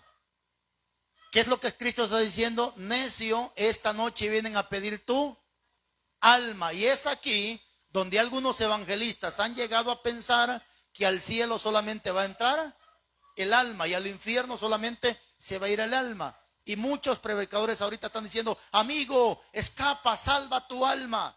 Pero eso como que le estamos inspirando a la gente, como que a Dios no le importa el cuerpo ni nada, sino solamente el alma. Y que lo que hay que salvar es solamente el alma. No. Cuando Jesús dijo, necio, esta noche vienen a pedir tu alma, usó una sinécdoque. Dijo una cosa para referirse a todo. ¿Cuál todo? Que el ser humano es tripartito. ¿Por qué tripartito? Porque está compuesto por cuerpo, alma y espíritu. Ojo con esto. Lo escribo acá. Si es tripartito.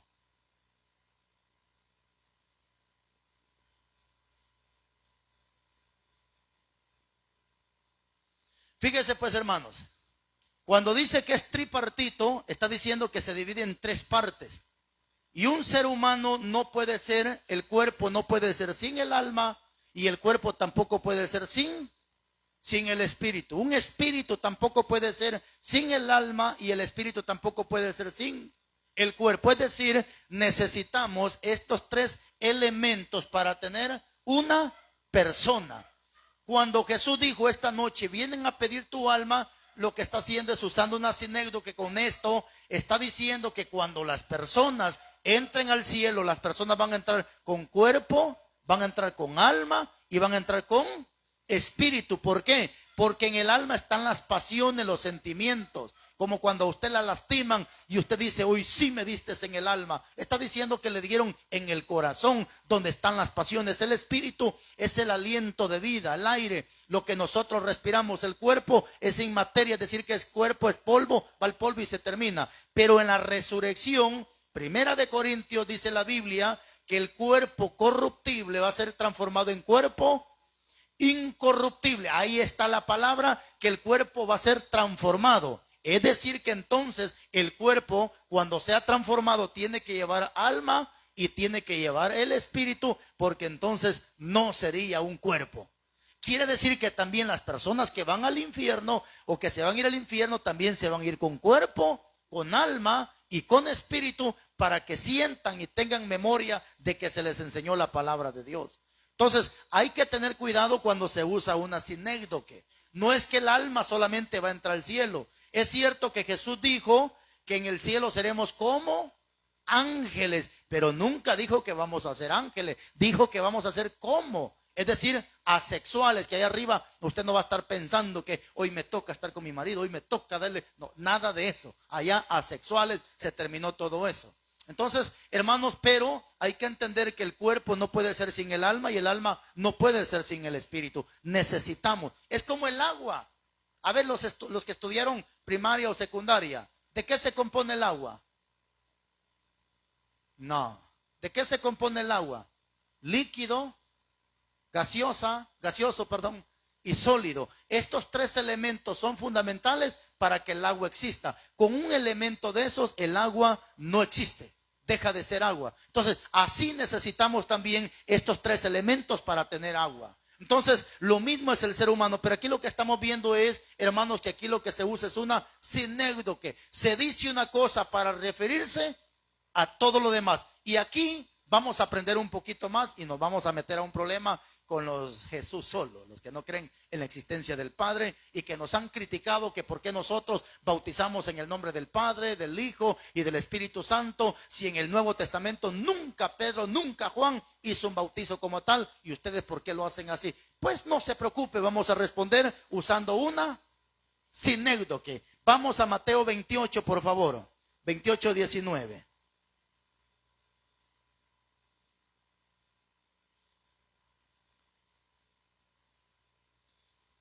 28:19. ¿Lo tiene? Alguien que lo lea, por favor. 28:19.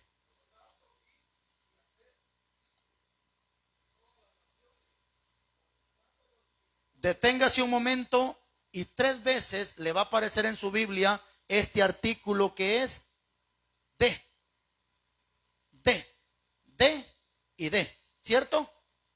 Es bautizarnos en el nombre que dice de el Padre, de el Hijo y de el Espíritu Santo. Ahora, deténgase un momento. ¿Cuál es el misterio allí? Y lo que estos carnales no pueden entender, que ahí se está usando un artículo de, y este artículo de significa que es propiedad que le pertenece a. Vuelvo a repetirle, este artículo de significa que es propiedad que le pertenece a. Yo necesito que una mujer que esté casada y que tenga el apellido de su marido, por favor levante su manita, o un hombre que tenga casado y que tenga el apellido de su pareja. Hermana Gloria, ¿a qué? Hermana Gloria, ¿usted su apellido es?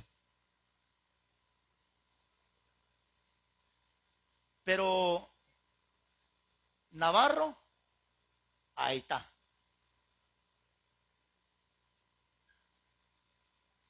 Pero verá que lleva de.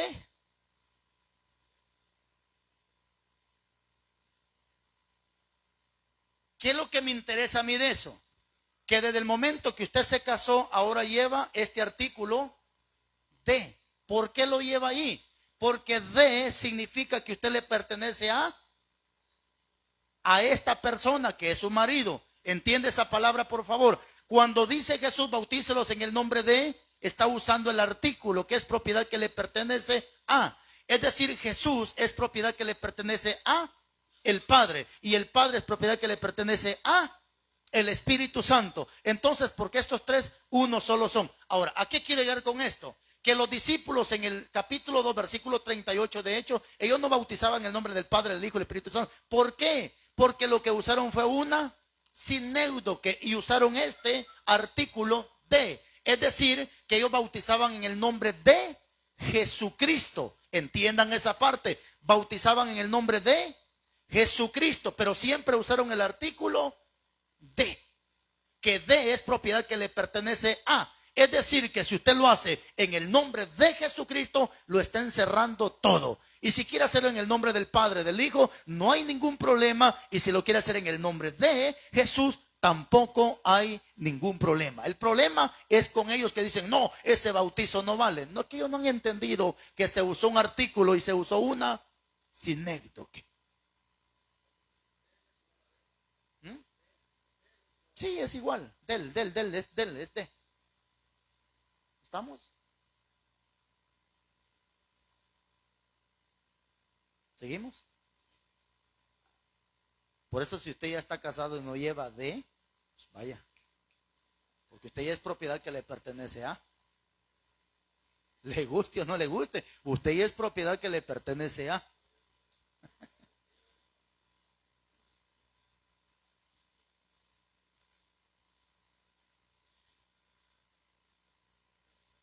Bueno, terminamos con esto. Escriba por favor eufemismo.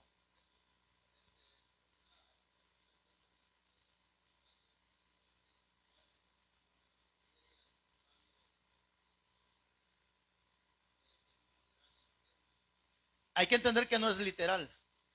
Todo científico y estudioso, de acuerdo a la Biblia, ha llegado a entender que el gusano es el juez interior que llevamos dentro. La conciencia que nos va a acusar. Es ese gusanillo. Todo científico o doctor o maestro en teología, a ese gusano que habla Isaías y que también habla Jesús, a ese gusano se le conoce como el gusanillo de la conciencia. Es decir, que en el infierno la gente va a tener conciencia. ¿Por qué? Porque va a tener...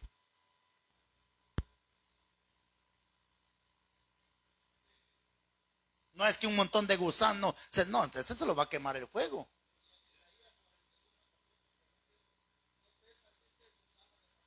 Es una comparativa, es un símil. ¿Por qué? Porque al final un gusano es algo que hay que entender que un gusano, hermanos, al final tiene una metamorfosis. Y nosotros los cristianos también sufrimos una metamorfosis. El gusano, para ser gusano, primero es un huevillo y pasa a ser un gusano. Después ese gusano feo se mete en un cascarón y salen unas alitas, y ese gusano feo ahora es una mariposita que tiene alas, pero sufre una metamorfosis. Es un símil, una paradoja, es una comparativa. No es que seamos gusanos.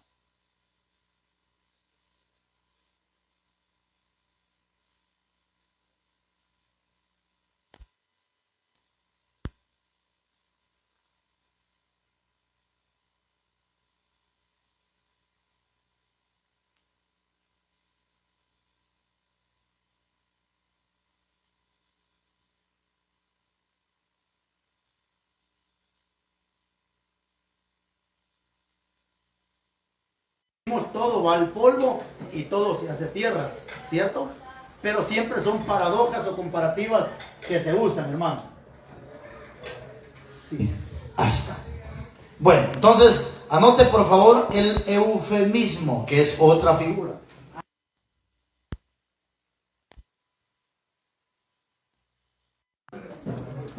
Vamos a apagarlo.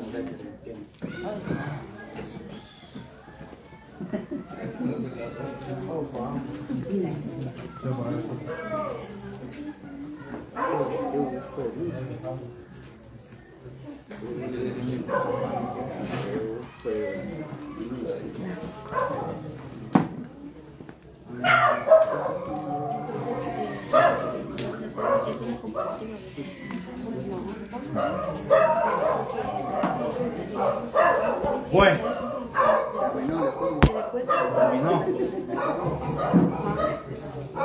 Igual, hermano, ya íbamos a terminar con eso.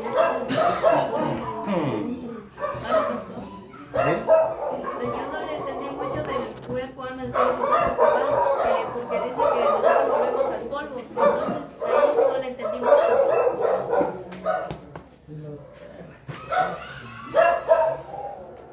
¿O esa es una comparativa? ¿Cuál?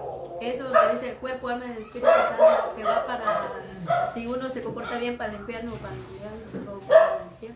Es que cuando dice que el cuerpo va al polvo, eso es lógico. Aunque a usted, porque ahorita hay mucho lo que se llama la incinación, que no los entierran, sino que los queman y guardan pero imagínese usted cómo es el cuerpo, que queman a una persona y de todo este cuerpo, que imagínese pesa 200 libras, 140, depende cuánto pesa, cuánto se llega a hacer, un poquito así de ceniza. Y esa ceniza la guardan y ahí la tienen las personas. Porque nosotros al final es más agua lo que tiene el cuerpo que pellejo. Porque la mayor parte es un 90% de pura agua. Ya lo demás es pura tierra, pero es un poquitillo así, hermano. Hay cuenta que si la quemamos a usted quedaría un puchitillo. No, sí, es cierto.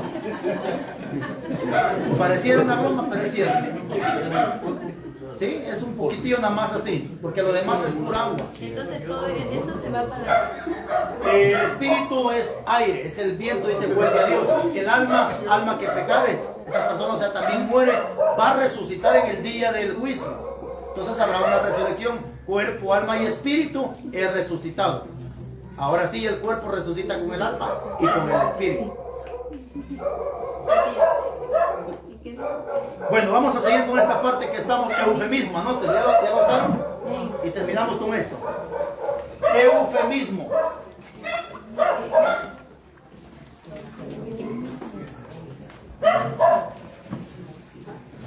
Eufemismo. Eufemismo.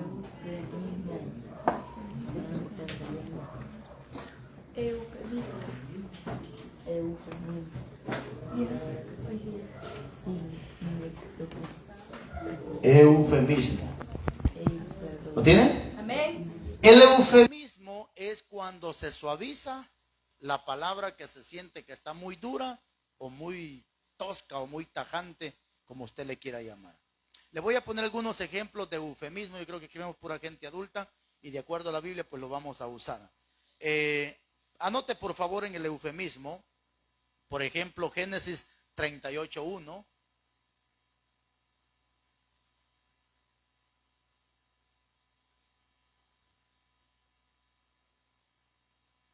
Lucas 1:34.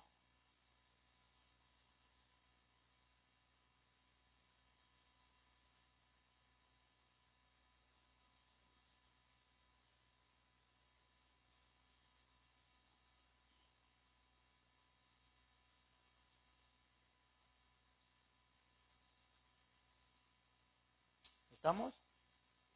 También les dije, ¿qué les dije? Bueno, anote también Génesis 31:35.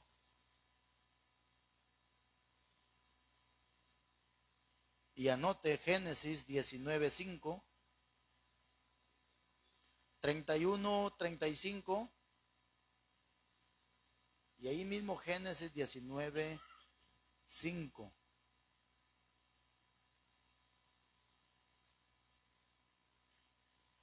Empecemos leyendo Génesis, que le dije que 38:1.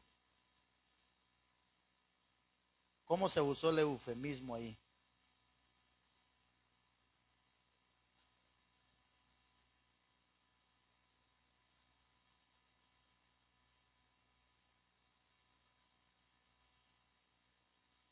Bueno, brinques el 38, empieza la historia del 38:1, pero vamos de una vez hasta el 9.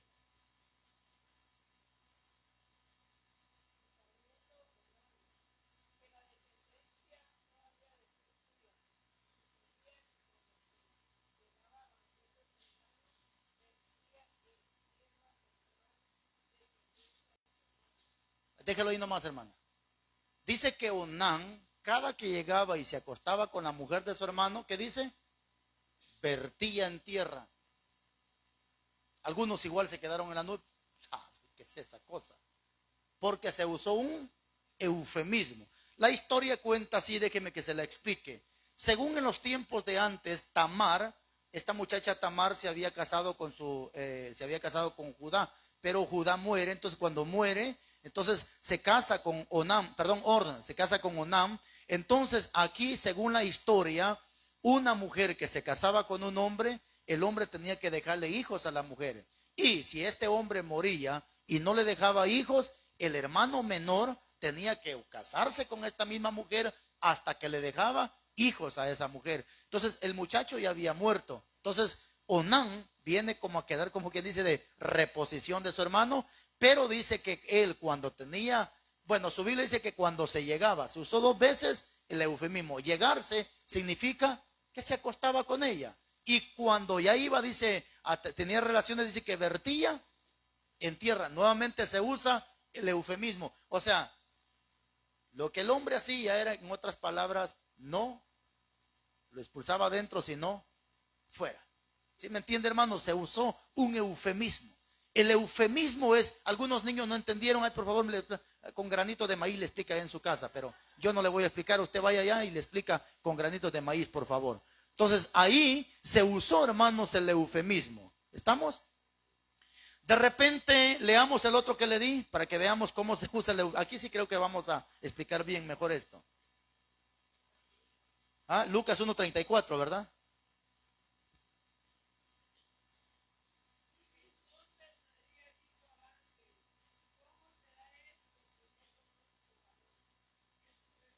Déjelo ahí. ¿Cómo será esto? No conozco varón. En otras palabras, ahora, ¿cómo así que no conoce varón? No se usó la palabra conocer de, conozco un hombre. No, esa palabra conocer se usó nuevamente el eufemismo. Lo que esta muchacha está diciendo es que yo, en otras palabras, nunca he tenido relaciones sexuales con un hombre. Eso es lo que ella está dando a entender. Pero ella no usó la palabra relaciones ni sexo, sino que usó nunca he conocido varón. ¿Se acuerda que allá en el capítulo 4, por ejemplo, de Génesis, dice que Adán conoció a Eva y Eva concibió y dio a luz? Pero usó la palabra conoció. Conoció. No de conocer, lo conozco, no. Conocer significa tener relaciones sexuales. También le di Génesis 19:5, donde dice que los ángeles que Dios mandó a Sodoma y a Gomorra, dice que esa gente cochina y depravada le dijeron a Lot, saca a los ángeles para que los conozcamos. No se refiere a conocerlo de vista. Lo que estos depravados están diciendo es, sácalos para que tengamos relaciones con ellos, porque eran unos cochinos depravados, hermano. ¿Pero qué se usó ahí? Eufemismo. El eufemismo. Se suavizó la palabra. Es bien cierto que ahorita en estos tiempos nosotros podemos leer la palabra como tal está escrita. El problema está que muchos que no han estudiado no van a entender esa frase. A toda costa, fíjese hermanos, y me preocupa tanto. Hace un tiempo atrás platicaba con una señorita, tenía creo que 15 años la muchacha, 15 años. Y le decía, mija, cuídese, mija. No vaya a ser usted bruta de tener relaciones sexuales con su novio. ¿Sabe qué me dijo esta muchacha? Pastor, ¿y qué es eso, tener relaciones sexuales? A la chucha. ¿Y ahora cómo le explico?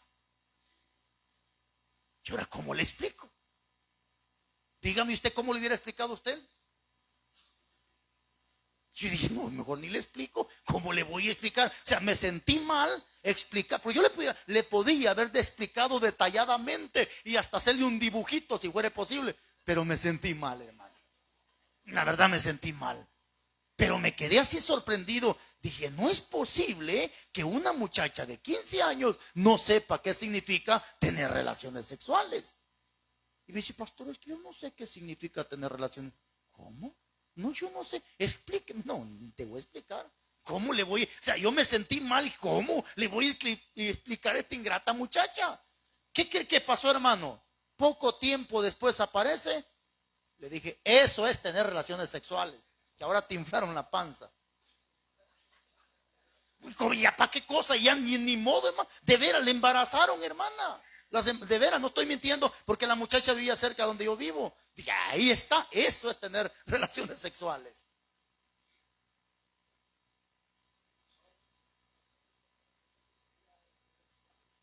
Sí, de hecho creo que el problema es que la muchacha no tenía papá ni mamá. Estaba como quien dice recomendada con una familia.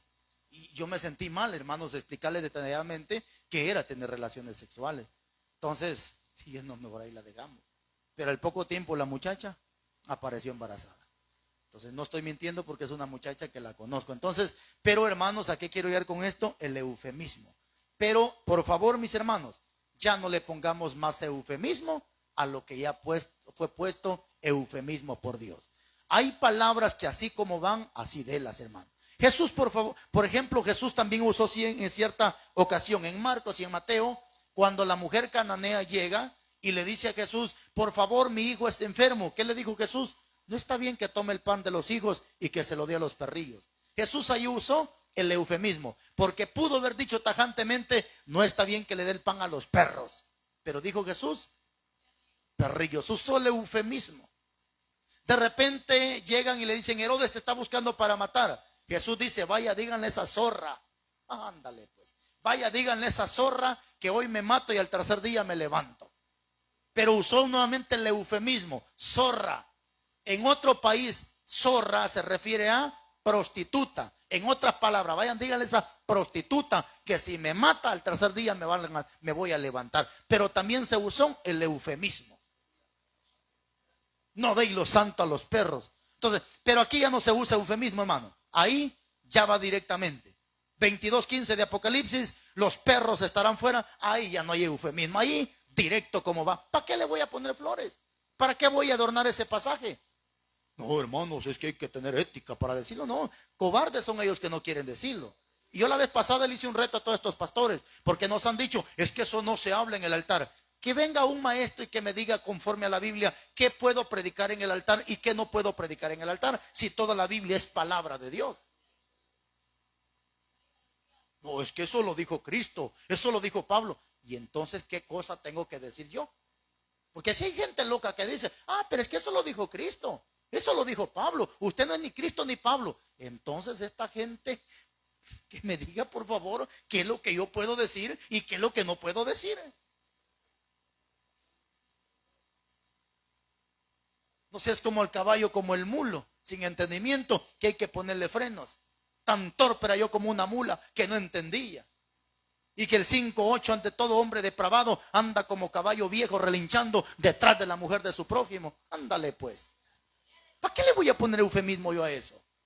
Pero usted no se va a sentir ofendido si usted no es ningún cochino que anda detrás de la mujer de su prójimo. Ahora, si anda detrás de la mujer de su prójimo, usted es ese caballo del cual habla Jeremías. Ándale pues. Pues sí.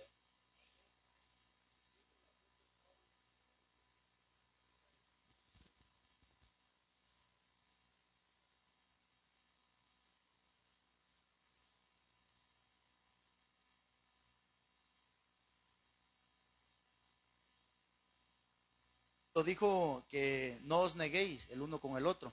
Si no usa el eufemismo cuando dice el hombre no tiene potestad sobre su cuerpo, ni la mujer tiene potestad sobre su cuerpo. Ahí se usó el eufemismo. Porque Pablo pudo haber dicho de manera coloquial y no es pecado decirlo. En otras palabras, el hombre no puede masturbarse, ni tampoco la mujer lo puede hacer. Sino que para eso está el hombre, para que esté con la esposa y la esposa con el marido. Eso es lo que Pablo quiso dar a entender en ese texto. Pero Pablo usó, no tiene potestad. ¿Pero qué es potestad? Lo que Pablo está dando a entender es que el hombre no puede masturbarse, ni tampoco la mujer lo puede hacer.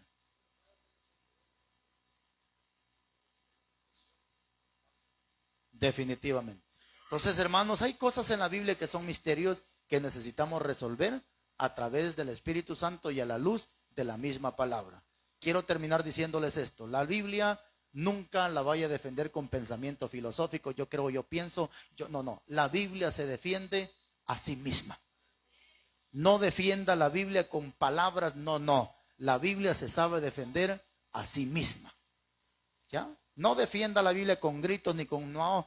La Biblia se defiende a sí misma. ¿Estamos, hermanos? Así que este ha sido el estudio. No sé si tienen alguna duda.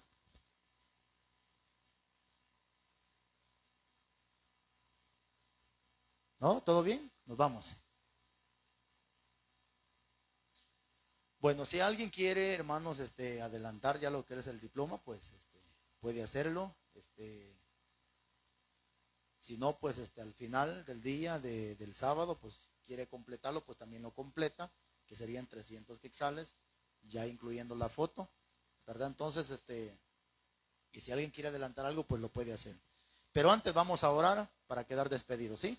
Oremos de una vez, hermano. Padre, muchas gracias en esta hora preciosa de la noche, Dios mío, que nos permitiste la oportunidad de haber estado nuevamente adquiriendo más conocimiento, llenándonos de tu palabra y aprendiendo más de tu bendita palabra. Te pido que esta palabra caiga en buena tierra y produzca fruto al 30, al 60 y al 100 por uno, y en el momento exacto que esta palabra pueda germinar y dar ese fruto que necesitamos. Ayúdanos a empaparnos más de tu conocimiento, de tu palabra, pero sobre todo poner en práctica lo poco o lo mucho que hoy hemos adquirido. Te lo pedimos en el nombre de Jesús y guárdanos en ese camino de tantas cosas malas. Líbranos, Padre bendito, en el nombre de Jesús. Amén y amén.